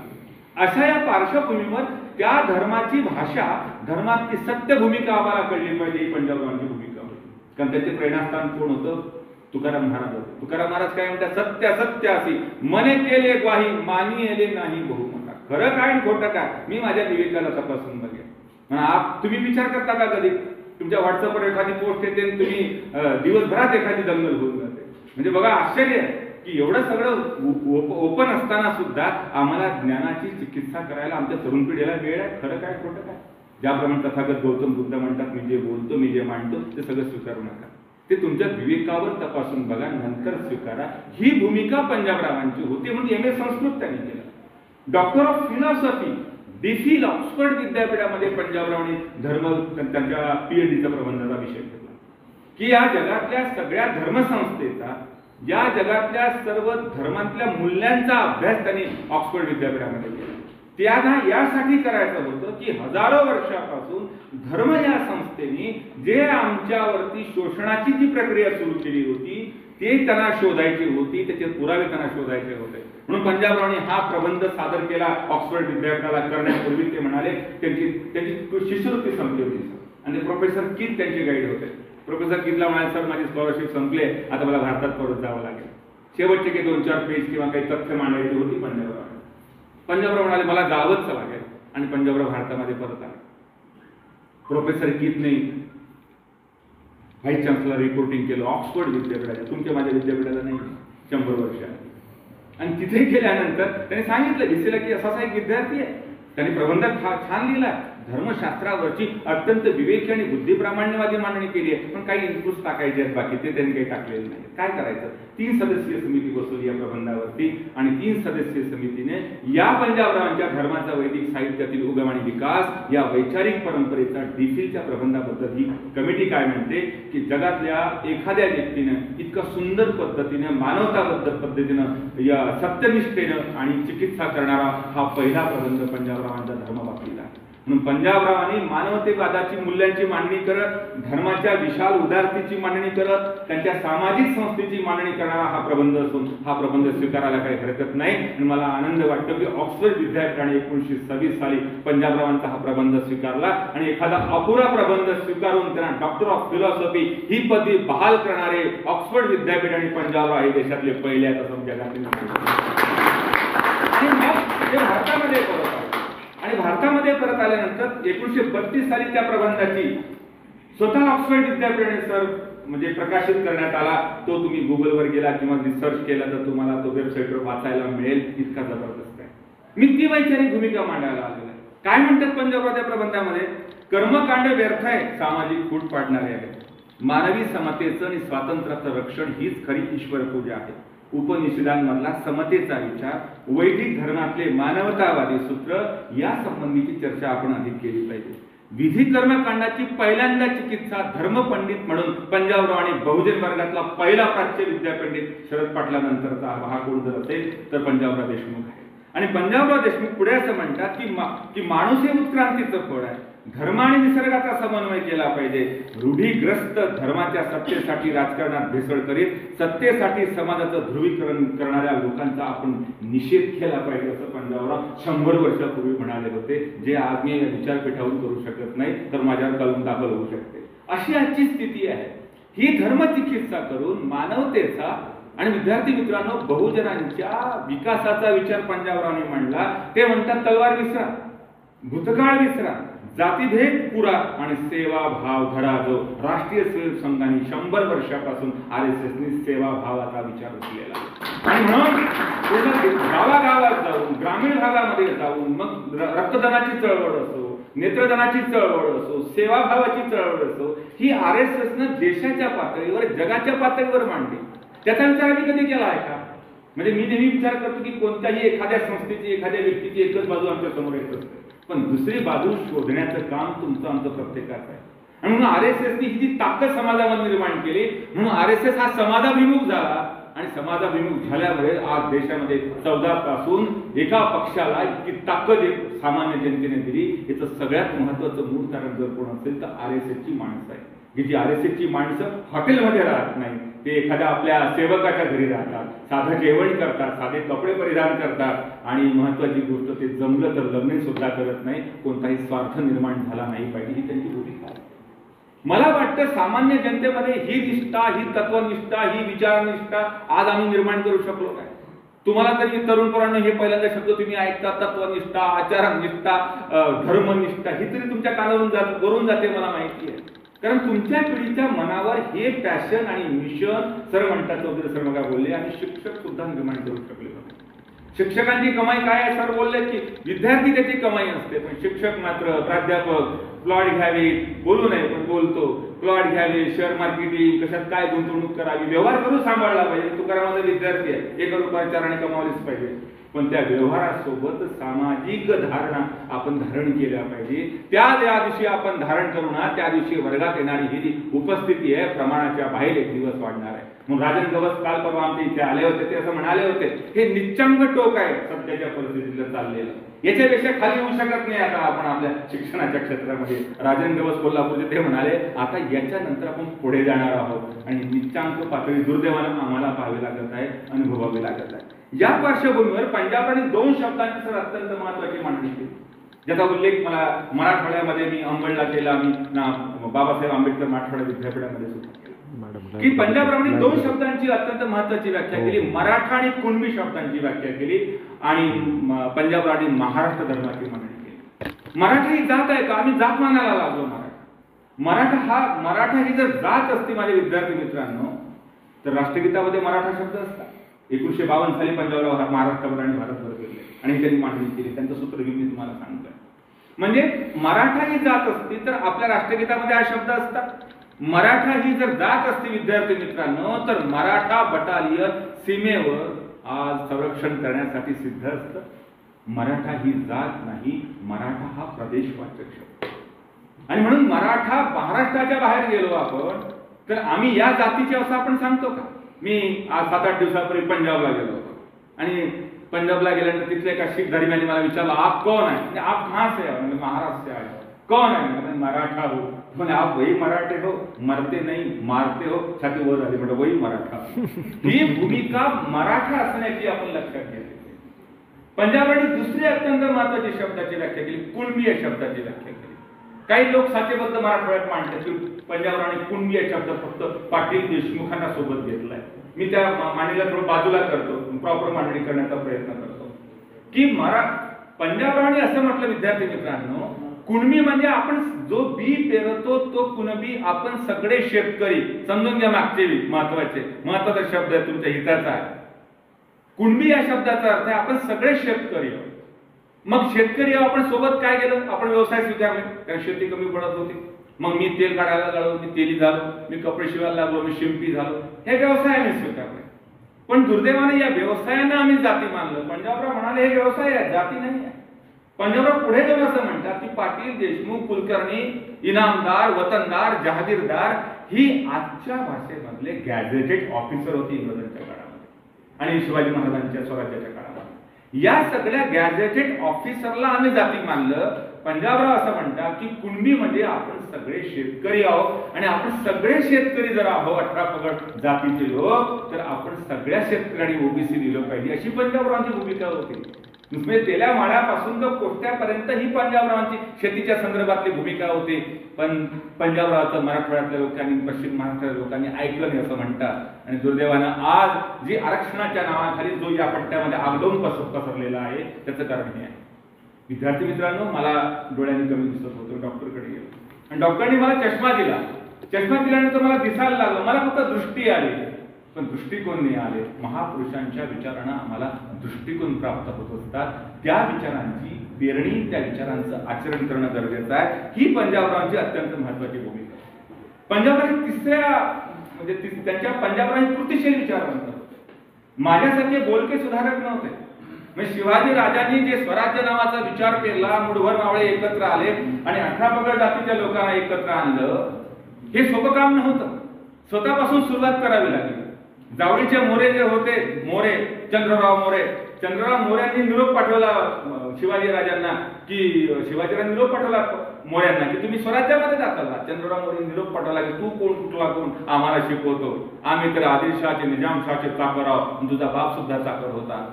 अशा प्रकारची भाषा केली. आणि मोरेंनी हे लिहिलं पत्रामध्ये की तिकडे जेवण करत असाल तर हात धुवायला इकडे या. मग शिवाजी राजा म्हणले, बापरे, सोकी असताना सुद्धा हा विचाराला पटत नाही. म्हणून चंद्रराव मोरेच्या मुसके शिवाजी राजांनी आवडल्या आणि पूर्ण जावळी प्रांत स्वराज्यामध्ये दाखल केला आणि स्वराज्य उभं राहिलं. सोख्यांपासून सुरुवात करावी लागली. पंजाबरावांनी सरांनी जो उल्लेख केला की घर गहाण ठेवावं लागलं, शेत गहाण ठेवावं लागलं. पंजाबराव जेव्हा डीफिल पदवी प्राप्त करून भारतामध्ये परत आले, महाराष्ट्रात परत आले, तेव्हा मराठा देशमुख वर्गातला एक तरुण मुलगा, त्याला किती मुलीची स्थळ चालू आली असतील मोठमोठ्या घराण्यातली. आजच्या भाषेत तरुण मुलांना पंजाबरावांनी एखादा पॅकेज जर स्वीकारला असता मोठ्या घराण्यातला तर 5 पिढ्यांची 10 पिढ्यांची कमाई झाली असती. आज तर आम्हाला भस्म्यारोग झालाय पैसे खाण्याचा, संपत्ती निर्माण करण्याचा, 10 पिढ्यांसाठी निर्माण झालं पाहिजे अशा प्रकारची अधासी वृत्ती आमची झालेली आहे. विज्ञानाने आम्हाला हे केलं. म्हणून विज्ञान आणि अध्यात्म एकत्र आलं पाहिजे, अध्यात्माने विज्ञानाने एकत्र आलं पाहिजे. ही भूमिका महत्वाची आपण लक्षात घेतलं पाहिजे. मग पंजाबरावांना कोणाचा संबंध चालला असेल, ते सयाजीराव गायकवाड, नरेश होते गायकवाड बडोद्याचे, त्यांच्या मुलीचा संबंध चालला. पंजाबरावांना पंजाबराव म्हणाले, मी बोलका सुधारक नाही, मी करता सुधारक आहे. आणि ते बाबासाहेब आंबेडकरांच्या सोबतले सहकारी होते. आणि बाबासाहेब सर मला बोलले कोठे सर की सुभाष बाबू सोबतचे ते सहकारी होते. ऑक्सफर्ड विद्यापीठात शिकत असताना म्हणजे ते म्हणजे वरती रूम त्यांची होती, सुभाषबाबूंची होती, ते आयसीची तयारी करत होते, पंजाबराव खाली राहत होते. त्यांच्या अनेकदा चर्चा व्हायच्या. बाबासाहेब असं म्हणाले होते, जात हा या देशाच्या व्यवस्थेतला सर्वात मोठा कॅन्सर आहे आणि ही मोठी अडचण आहे.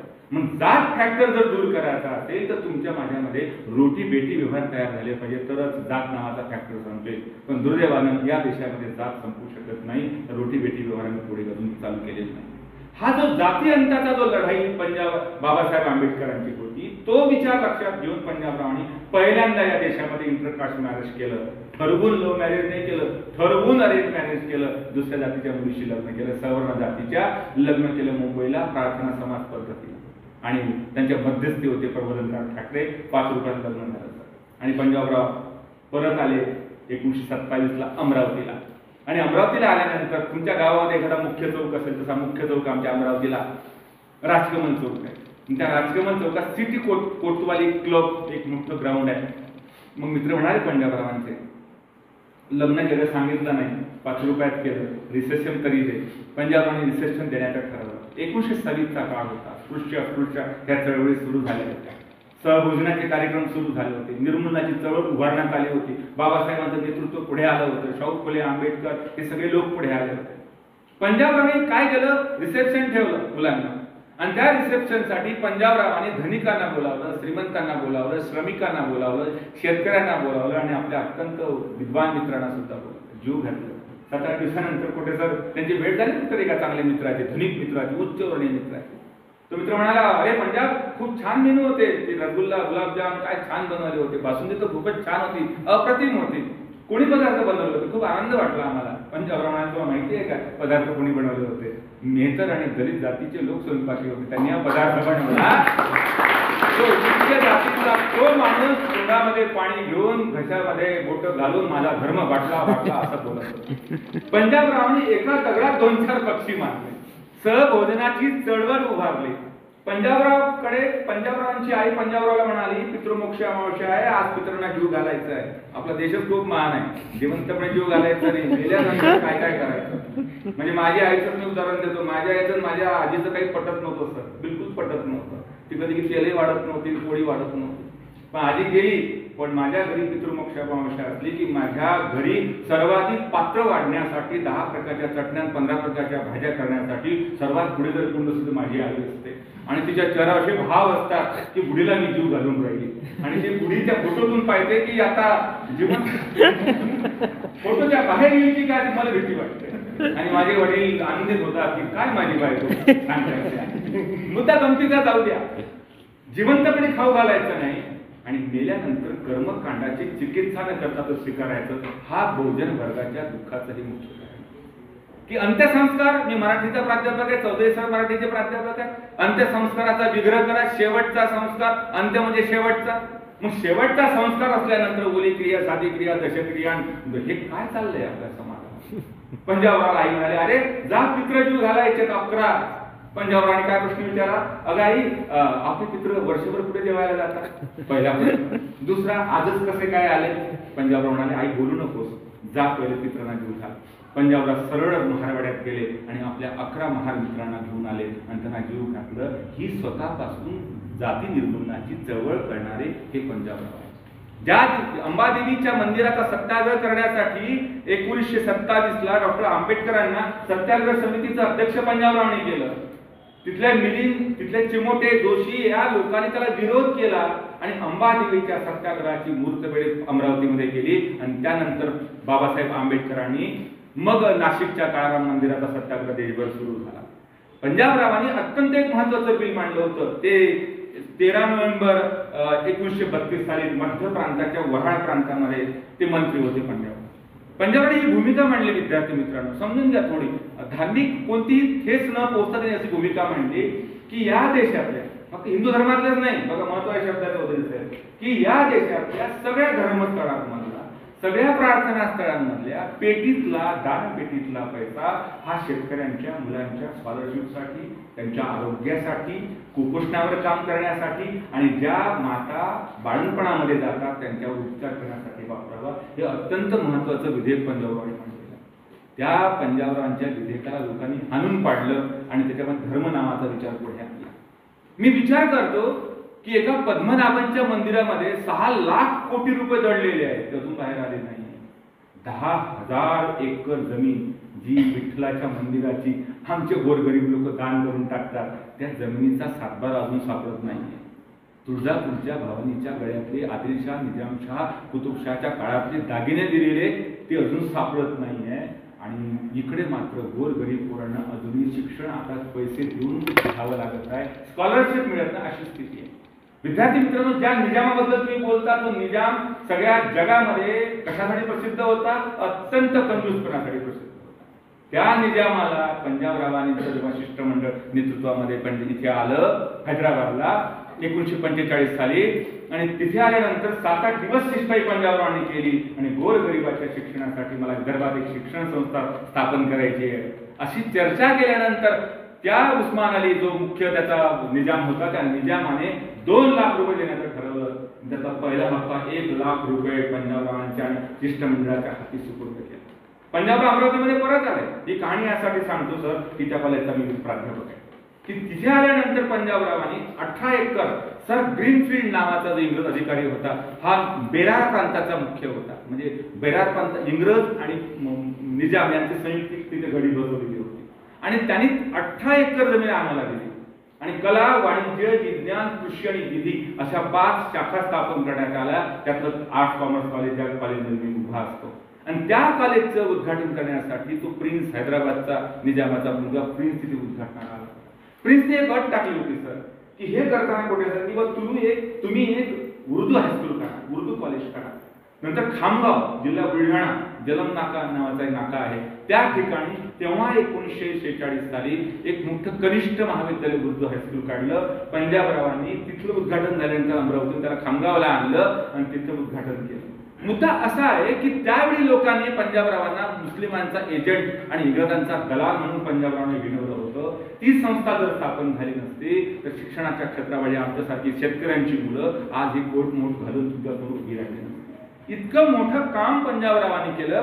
म्हणून पंजाबरावांनी म्हटलं होतं की लोकांचं शिक्षण, कुपोषण, रोगराई या सगळ्या गोष्टीतून आपण पुढे आलं पाहिजे आणि निरोगी आणि नवभारत निर्माण केला पाहिजे अशी पंजाबरावांची भूमिका होती. ज्या पंजाबरावांच्या संदर्भामध्ये कर्ज लवाद बिल त्यांनी मांडलं, घटना समितीच्या शेतीच्या अर्थशास्त्रावर चर्चा केली, स्वातंत्र्य प्राप्तीनंतर 73% जमीन जमीनदाराकडे होती. पंजाबरावांनी सांगितलं की शेती पुनर्वितरण कायदा पंजाबरावांनी तयार केला, लँड बँक तयार केली आणि 2 कोटी लोकांना जमीन देण्याचं काम पंजाबरावांनी तत्कालीन काळामध्ये केलं. मी मगाच उल्लेख केला, अणुऊर्जा आयोग स्थापन करण्याचं काम केलं पंजाबरावांनी. त्यानंतर एक स्वातंत्र्यानंतर कमोडिटी ऍक्ट नावाचा ऍक्ट लावण्यात आला, ज्यामध्ये 2000 जीवनावश्यक वस्तूचा साठा करता येऊ नये, ज्या जीवनावश्यक साखर, तेल वगैरे असा एक कमोडिटी ऍक्ट तयार केला. 833 गोष्टी पंजाबरावांनी त्याच्यामध्ये सुचवल्या. शेतीला उद्योगाचा दर्जा देण्याच्या संबंधामध्ये, कृषी तंत्रज्ञानाच्या संबंधामध्ये, त्याची गुणवत्ता, दीर्घ मुदतीची कर्ज, औद्योगिक यांत्रिकीकरण या सगळ्या बाबतीमध्ये कृषक क्रांती पंजाबरावांनी केली. गव्हातून तत्वज्ञान निर्माण केलं पंजाबरावांनी आणि पंजाबरावांनी या देशामध्ये पहिल्यांदा हरित क्रांती निर्माण केली. 1972 सालचा भारत जेव्हा आपण पाहतो मुलांनी पुस्तकामध्ये तो धनधान्याच्या बाबतीमध्ये परिपूर्ण नव्हता. ज्यावेळी 72चा दुष्काळ पडला होता, मराठवाड्याचा नेहमी दुष्काळाच्या सावटाखाली असतो, त्यावेळी मिलो नावाचा लाल रंगाचा गहू अमेरिके नावाला पाठवला होता, जो गहू डुकर सुद्धा खात नव्हते अमेरिकेत. तो गहू आम्ही खाल्ला. पंजाबरावांनी हरित क्रांती केली. म्हणजे काय केली विद्यार्थी मित्रांनो? कृषीच्या क्षेत्रामध्ये प्रगतीच्या सुधारणा केल्या आणि महत्वाची गोष्ट त्यांनी हायब्रिड बियाणं, संकरित बियाणं या देशामध्ये पहिल्यांदा लॉन्च केलं. महत्वाचं बियाणं जर कोणतं असेल की पंजाबरावांनी गव्हाचं वाण जे मेक्सिको मधला डॉक्टर नॉर्मन बोरलॉग होता, त्याने 16 वर्ष संकरित जातीवर संशोधन केलं आणि संकर ब्रेबर 14 नावाची ही जात विकसित केली आणि त्यानंतर 1966 मध्ये पंजाबरावांनी हे 1600 टन संकरित गव्हाचं वाण भारतामध्ये लॉन्च केलं आणि परिणामतः आज पंजाब, हरियाणा आणि अख्खा मध्य प्रदेश हा अख्ख्या भारताला नाही अख्ख्या जगाला गहू पुरवतो. मराठवाड्यातले लोक पोळी खात नाही, पूर्वी आपण भाकरीच खात होतो, आज पोळी खायला लागलो आहे. पोळी खाता म्हणजे तुम्ही पंजाबरावांचे लाभार्थी आहात. म्हणून या फोटोकडे पाहताना हा माणूस आमची भूक शमवणारा आहे. यांनी जर कृषक क्रांती आणली नसती तर या देशामध्ये शेतकऱ्यांनी काय केलं असतं? हा महत्वाचा सवाल मला या निमित्ताने करायचा. मी कोकणामध्ये भाषण करायला गेलो, दापोली कृषी विद्यापीठामध्ये. पंजाबरावांनी मत्स्यबीज कोकणामध्ये आणलं म्हणून मत्स्यबीजामुळे तिथे मत्स्य क्रांती झाली. मग पंजाबरावचे लाभार्थी कोकणातले माणसं नाही आहेत का? म्हणजे बघा, गव्हाचं वाण त्यांनी आणलं, गाई, म्हशी, कोंबडी, बकरी यांना कामधेनू पंजाबरावांनी मानलं. जपानी भात शेती तो सरांनी बोलले केला, ते लॉन्च केलं. आणि फुलगोबीचं वाण पंजाबरावांनी आणलं. मधाचं उत्पादन, ताळगुळ संघ, निंबोळ्यापासून तेल, खाद्य, साबण हे सगळे सप्लिमेंटरी सगळे उद्योग उभारण्याचं काम पंजाबरावांनी केलं. आणि इंटरनॅशनल आंतरराष्ट्रीय प्रदर्शन 1959 साली पंजाबरावांनी घेतलं. आणि त्या पंजाबरावांच्या या आंतरराष्ट्रीय कृषी प्रदर्शनामध्ये साधारणतः 2 कोटी लोक त्याच्यामध्ये भेटले. आणि सगळ्या संकरित बियाणं, संकरित प्राणी, संकरित फुलं या सगळ्या हायब्रिड बियाणाचं कृषी तंत्रज्ञान, कृषी शिक्षण या सगळ्या लोकांची अत्यंत महत्वाची मुहूर्तमेढ या आंतरराष्ट्रीय कृषी प्रदर्शनाच्या माध्यमातून मांडलेला आहे. कोठे सर म्हणाले की हा विषय काही एका व्याख्यानाचा नाही, हा विषय प्रदीर्घ व्याख्यानाचा आहे, प्रदीर्घ चर्चेचा आहे. मी जे मुद्दे फक्त 40-45 मिनिटात दिलेल्या वेळेमध्ये मी यासाठी सांगतोय कारण हे रनिंग सांगतोय. फक्त जर विषयाच्या खोलामध्ये जर आपण गेलो तर पंजाबरावांच्या विविध व्यक्तिछटा आपल्याला पाहायला मिळतील की त्यांनी भारत कृषक समाज स्थापन केलं. भारत कृषक सहकारी संघ, ज्याला आज आपण सहकारी अधिकोष म्हणून नाबार्ड म्हणतो, या नाबार्डच्या माध्यमातून देशाच्या पातळीवर शेतकऱ्यांना सर्वाधिक जास्त आज आपल्याला कर्ज मिळू शकतात. ताळगुळ महासंघ स्थापन केला आणि दिल्लीला 300 एकराचं कृषी महाविद्यालय स्थापन केलं आणि तिथल्या स्थानिक संस्थेला हँडओव्हर केलं. मला सांगू द्या, मी ज्या संस्थेतून आलो, ज्या संस्थेमध्ये कोठे सरांसहित माझ्यासहित आम्हाला 8000 कर्मचाऱ्यांना, प्राध्यापकांना, शिक्षकांना स्वातंत्र्य आहे.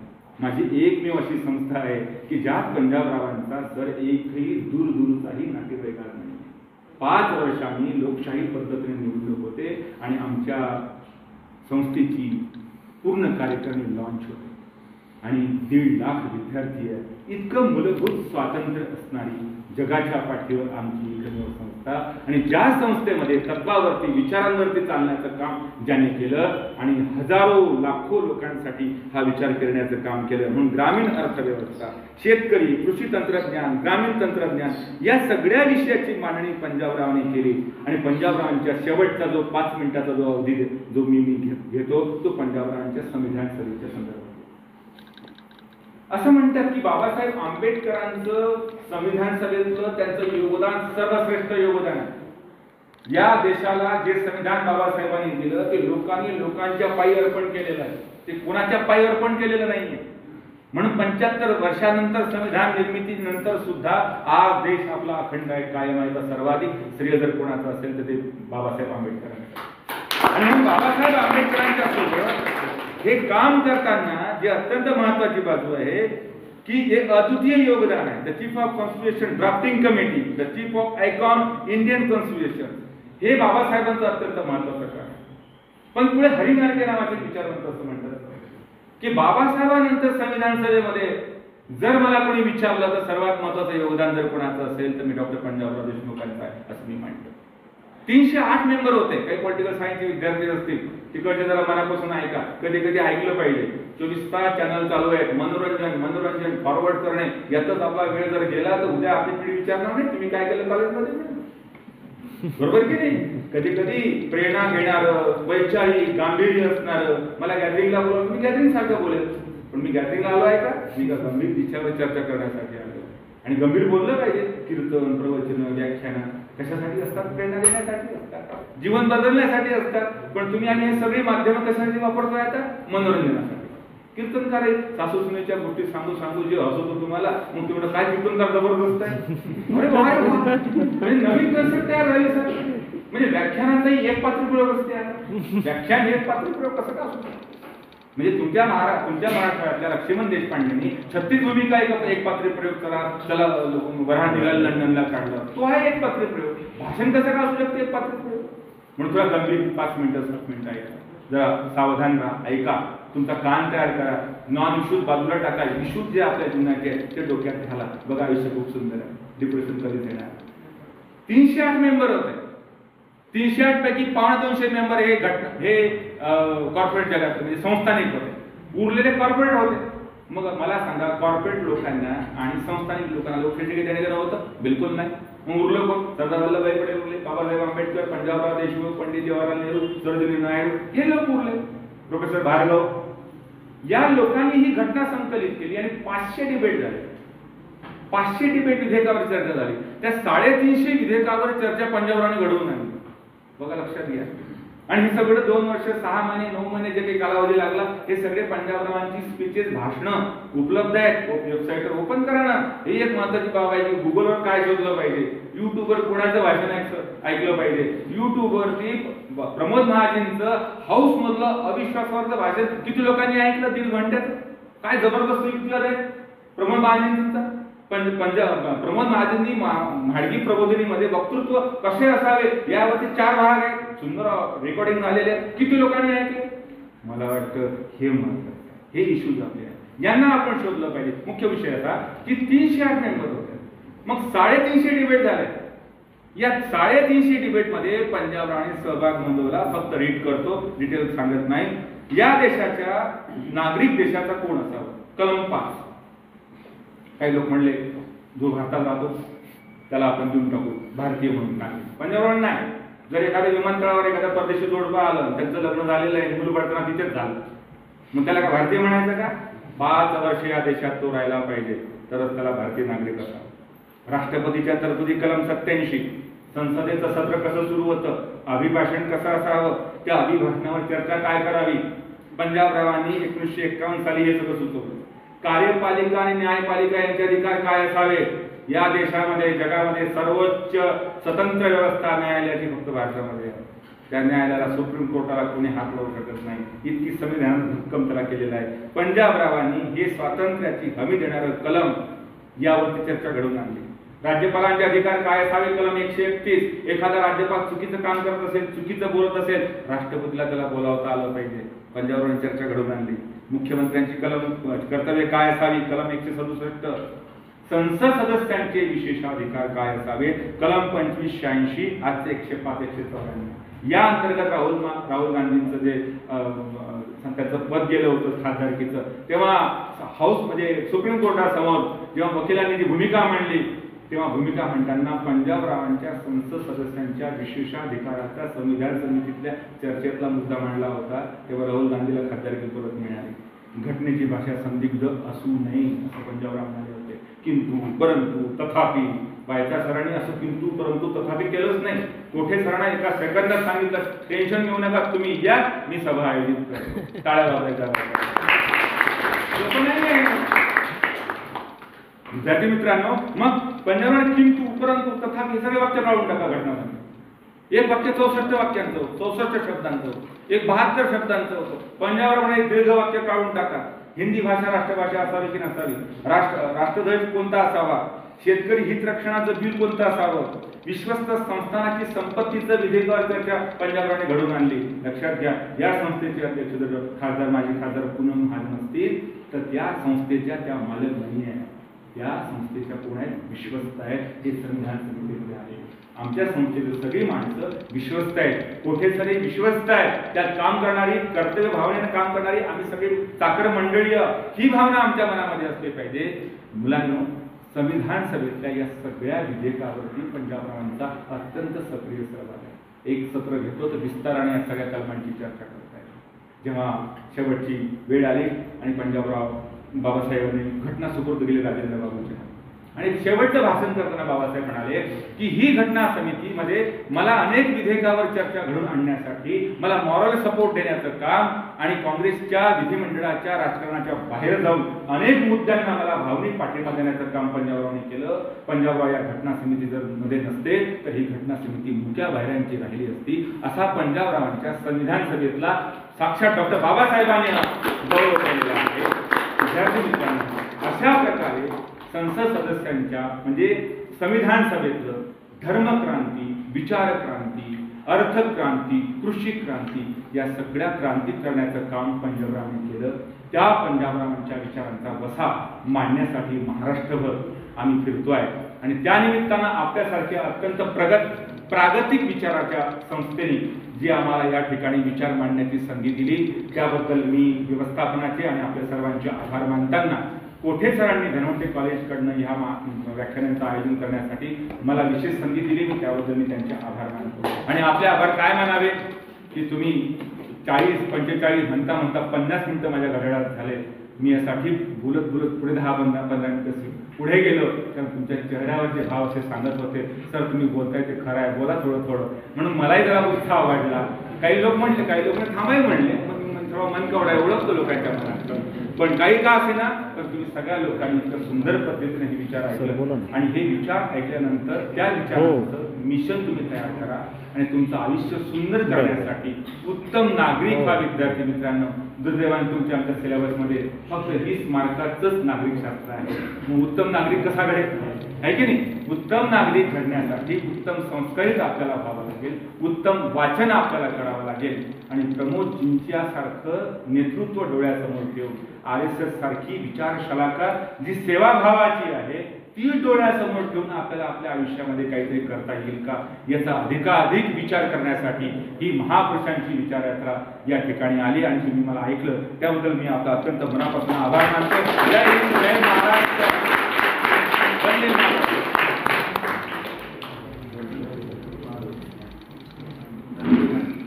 धन्यवाद सर. आपण आपल्या अवगत्या वाणीतून हे स्पष्ट केले की शतेषु जायतेषु सहस्रेषु पंडित वक्ता दशसहस्रेषु दाता भवति वानरः.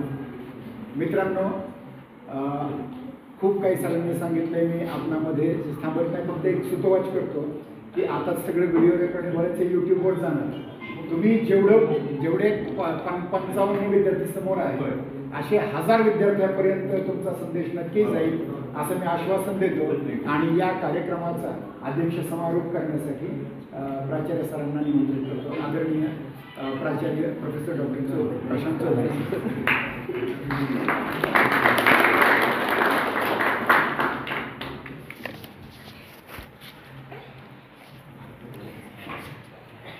विदर्भ प्रांतातील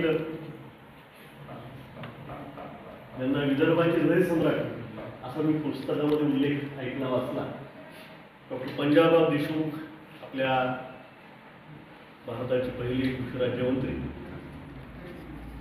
यांच्या जीवन कार्याच्या निमित्तानं जी महाराष्ट्रभराची प्रबोधन यात्रा आपण काढलेली आहे त्यातलं मराठवाड्यातलं पुष्प गुंफण्यासाठी धनकवडे महाविद्यालय अमरावती इथून या ठिकाणी आवर्जून आलेले धनवटे नागपूर आदरणीय प्राचार्य प्रशांतजी कोठे सर, आता ज्यांचं अत्यंत ओघवतं असं वक्तृत्व आपण ऐकलं. आजकाल मराठीची प्राध्यापक मंडळी सुद्धा म्हणावं लागतं की आता त्यांचं वक्तृत्व ओघवतं आहे, ही विशेष बाब बनत चाललेली आहे. असे आमचे मित्र डॉक्टर राजेश मिरगे सर मागच्या साधारणतः तास-दीड तासांपासून ते व्याख्यान अत्यंत मनापासून ऐकणारे आपण सर्व विद्यार्थी, या कार्यक्रमाचं अतिशय नीटनेटकं असं आयोजन करणारे डॉक्टर वायचळ सर, इतिहास संशोधन परिषदेच्या निमित्ताने डॉक्टर प्रशांत कोठे सरांशी ज्यांचा परिचय झाला त्या माझ्या महाविद्यालयातील सहकारी डॉक्टर जयश्री कुलकर्णी, सहकारी दोन आहे भगिनी, अतिशय अभ्यासपूर्ण असं चिंतन या ठिकाणी मागच्या तास सव्वा तासापासून होतंय आणि आपण सर्वजण ते मनापासून ऐकत आहात. पुढच्या एका व्याख्यानासाठी या टीमला मला वाटतं तिरणा महाविद्यालयात जायचं आहे. पण जे काही महत्वाचं सूत्र सुरुवातीच्या प्रास्ताविकेमध्ये माननीय प्रशांतजींनी आपल्यासमोर ठेवलं आणि डॉक्टर राजेश सरांनी त्याचा अत्यंत विस्तृत असा आवाका आपल्या सर्वांच्या समोर ठेवलेला आहे. तो माझ्यासाठी सुद्धा काही प्रमाणामध्ये नवीन होता. म्हणजे अशा प्रकारच्या प्रबोधनाची आवश्यकता किती आहे विद्यमान महाराष्ट्रामध्ये याचाच विचार मी करतो. आजकाल काही वाक्य आपण खूप मोकळेपणाने मांडतोय पण त्याचे संदर्भ मात्र आपल्या लक्षामध्ये येतो. महाराष्ट्र कुणाचा आहे? फुले शाहू आंबेडकरांचा आहे. पण म्हणजे काय काय फुल्यांचं कार्य होतं? शाहू कोण? त्यांचं पूर्ण नाव तरी आपल्याला ठाऊक असतं का? आंबेडकरांचा विचार होतो तर किती प्रमाणामध्ये आंबेडकर आपण वाचलेले ऐकलेले असतात. आणि मग कुठलेही संदर्भ लक्षात न घेता आपण आपल्या वैचारिक भूमिका किंवा आपले वैचारिक दृष्टिकोन तयार करत असतो आणि बऱ्याचदा ते अत्यंत धोकादायक असते. सर, आपण जे विवेचन आता 40-50 मिनिटं या ठिकाणी केलेले आहे त्याचं महत्व खूप अनन्य साधारण स्वरूपाचं आहे. आपण पंजाबजींचा उल्लेख केला, त्यांच्या महाविद्यालय जीवनामध्ये संशोधनाचं कार्य त्यांनी जे केलं त्याबद्दल आपण विवेचन केलं. धर्मचिकित्सा हा या कालखंडाचाच एक प्राण आहे.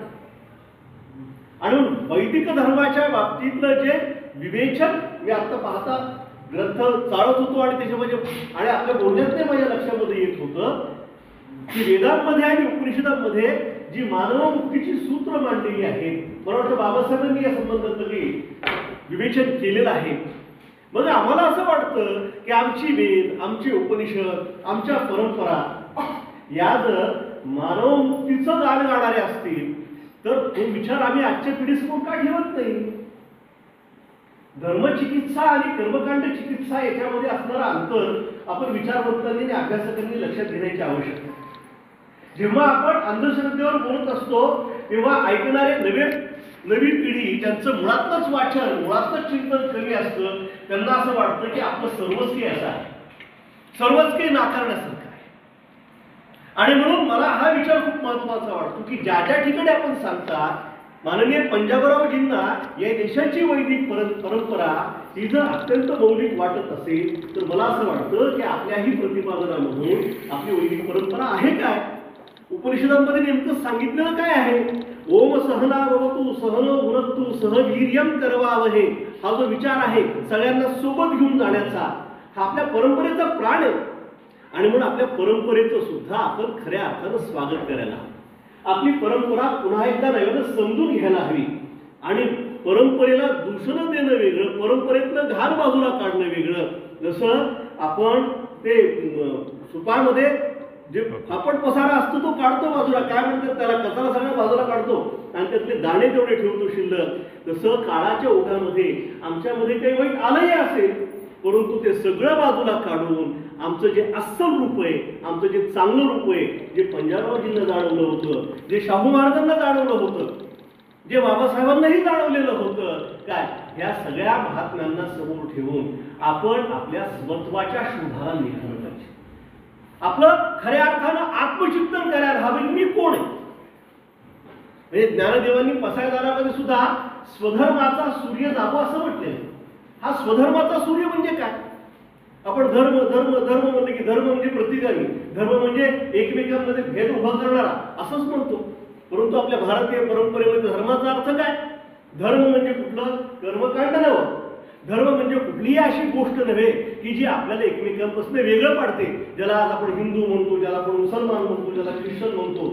आपल्या परंपरेमध्ये धर्माचा अर्थ जोडणं असाच आहे, धर्माचा अर्थ कर्म असाच आहे. शेजार धर्म म्हणतो, मग तो हिंदूचा असतो, तो मुसलमानाचा असतो. बंधू धर्म म्हणतो, पितृधर्म म्हणतो. धर्म म्हणजे कर्म किंवा कर्तव्य आहे. हे आपल्या परंपरेचं जे सूत्र पंजाबरावजींसारख्या महापुरुषांना सापडलेलं होतं, मला वाटतं तो धागा आपण समोर ठेवून आपल्या परंपरांमधलं अस्सलपण जे आहे हे नव्या पिढीसमोर आणायला हवं. आपण मागच्या 50-60 मिनिटांपासून मला वाटतं तासही होऊन गेला असतं कदाचित हे सगळं ऐकत आहात. ही एक विचारांची प्रक्रिया आपल्यामध्ये सुरू होते आहे, ही खूप चांगली गोष्ट आहे. महाविद्यालयांची व्यासपीठं याच कारणांसाठी असतात. क्लासरूममध्ये जे घडतं त्या पलीकडे अशा व्याख्यानांमधून, अशा कार्यक्रमांमधून आपण आपले दृष्टिकोन तपासून घ्यायचे असतात. अशी जाणती मंडळी, अशी अभ्यासू मंडळी जी येत असतात, जे विचारांचं स्वरूप आपल्यासमोर ठेवतात, जे सूत्र ठेवतात, ते सूत्र त्यांची चिकित्सा करून त्यातलं योग्य तपासून आपल्या जीवनाला पुढे घेऊन जाण्याचा प्रयत्न आपण केला पाहिजे. पंजाबराव देशमुखांसारख्या अत्यंत थोर अशा व्यक्तींनी त्यांच्या समग्र जीवनामध्ये भारतमातेची जी सेवा केलेली आहे, या भारतीय समाजाची जी सेवा केलेली आहे, तो वसा आणि तो वारसा आपल्याला पुढे घेऊन जायचा आहे. एवढं जरी आपण आपल्या मनामध्ये आजच्या कार्यक्रमाच्या निमित्तानं बिंबवलं तर मला असं वाटतं की अत्यंत पोटतिडकीने लांबचा विदर्भातून या ठिकाणी प्रवास करून ही आमची वराडातली आमची जी पाहुणी या ठिकाणी आलेली आहेत, मला खूप आनंद वाटला. आपण थोडं वराडीतलं थोडं भाषण केलं असतं तर खूप बरं झालं असतं. कारण वराडी अत्यंत गोड काय आणि अत्यंत मधुर अशी भाषा आहे. गाडगे महाराजांचा उल्लेख आपल्या बोलण्यामध्ये आला. आता त्यात वाचत असताना पंजाबराव देशमुखांवर केलेलं काव्यही मी त्या वाचत होतो. खूप गोड खूप मधुर अशी आपली वराडी बोली आहे. आणि वराडी माणसं मोकळी साखळी सगळ्याच बाबतीमध्ये आहेत याचा अनुभव अनेकदा आम्ही घेतलेला आहे. आपल्या बोलण्यामध्ये तो या ठिकाणी जाणवला. आपण आमच्या महाविद्यालयामध्ये आलात आणि आपले विचार आमच्या विद्यार्थ्यांना आमचा स्टाफ सुद्धा या ठिकाणी काही प्रमाणामध्ये आहे त्यांच्यासमोर ठेवले. पंजाबराव देशमुखांचं कार्य आणि कर्तृत्व पंजाबराव देशमुखांबद्दल ऐकून होत नाही हे सुद्धा भान नाही. ते देशाचे कृषी मंत्री होते, नाबार्डची स्थापना त्यांनी केली. परंतु या नव्या पिढीला याच्यातली बरीचशी माहिती नव्याने आणि पहिल्यांदाच कळत असेल. मला असं वाटतं की विसरून जायच्या अगोदर जे पुस्तक आपल्या ग्रंथालयामध्ये आपण ठेवू त्यातली काही पानं आणि प्रकरणं आपण चाळावीत. त्यावर काही लिहिता आलं. आता नाहीतरी महाराष्ट्राचा वाचन संकल्प चालूच आहे. या पुस्तकावर जर कुणाला काही लिहिता आलं तर मला असं वाटतं की खऱ्या अर्थानं पंजाबरावजींना ती आदरांजली असेल असं मी समजतो. पुन्हा एकदा आपण या ठिकाणी आला आम्ही प्राचार्य महोदय आणि आपणही सर मी मनापासून आपले ऋण व्यक्त करतो. या व्याख्यानाच्या निमित्ताने जो स्नेह आपल्यामध्ये निर्माण झालेला आहे तो असं वृद्धिंगत होत राहील. आम्ही संघाची माणसं एकदा चिटकलं की सोडत नाही. तुम्ही काहीतरी वर्णन केलेलंच आहे आमचं काय आणि तुम्ही विदर्भात आलेले आहेत, संघभूमीत आलेले आहेत याचाही आम्हाला खूप आनंद आहे. आपला हा स्नेह असाच वृद्धिंगत होत राहावा अशी अपेक्षा व्यक्त करतो.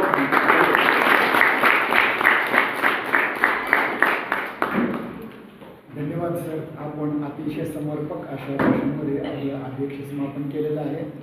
आणि एक महत्त्वाची गोष्ट अशी आहे की सर प्रशांत कोठे सर NSSचे आहेत,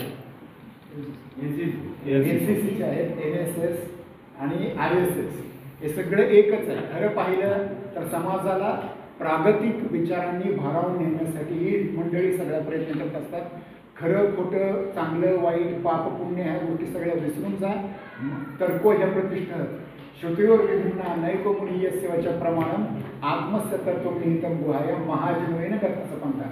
मोठी माणसं ज्या रस्त्यावर चालतात त्या रस्त्यावर आपण सर्वांनी चाललं पाहिजे असा इथं उद्घोष करतो.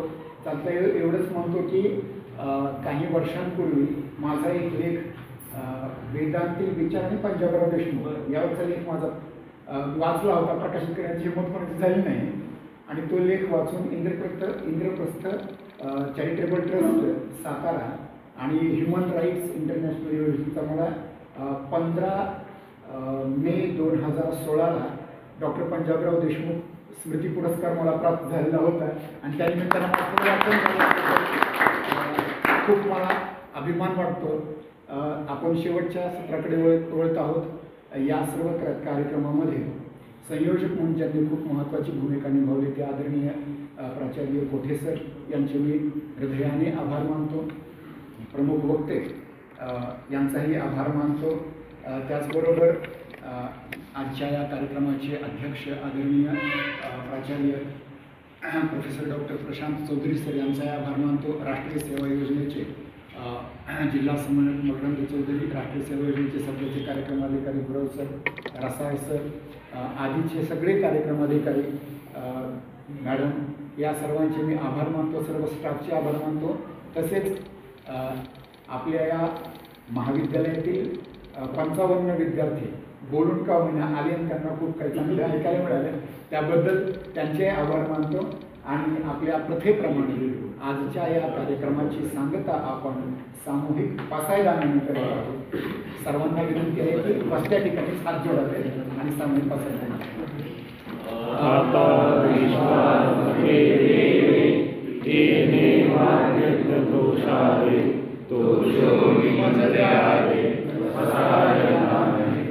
जे कांची व्यंकटी सांडो तया सत्कर्मे रतिवारो भूता परस्परे पडो मैत्र जीवांची दुरितांची तिमिरताओ विश्वसधर्म सूर्य पाहो जो देवांची जतो ते लाहो प्राणी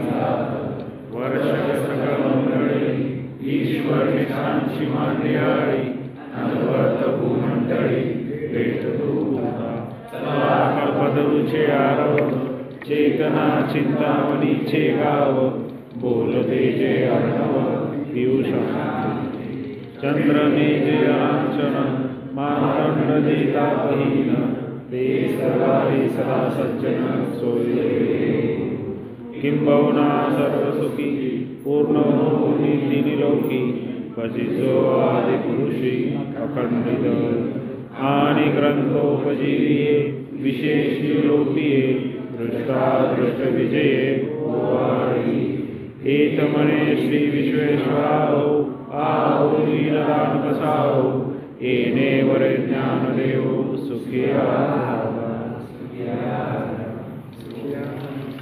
सुहास पाटील सरांचे तंत्रज्ञ म्हणून हार्दिक आभार राहून गेले क्षमा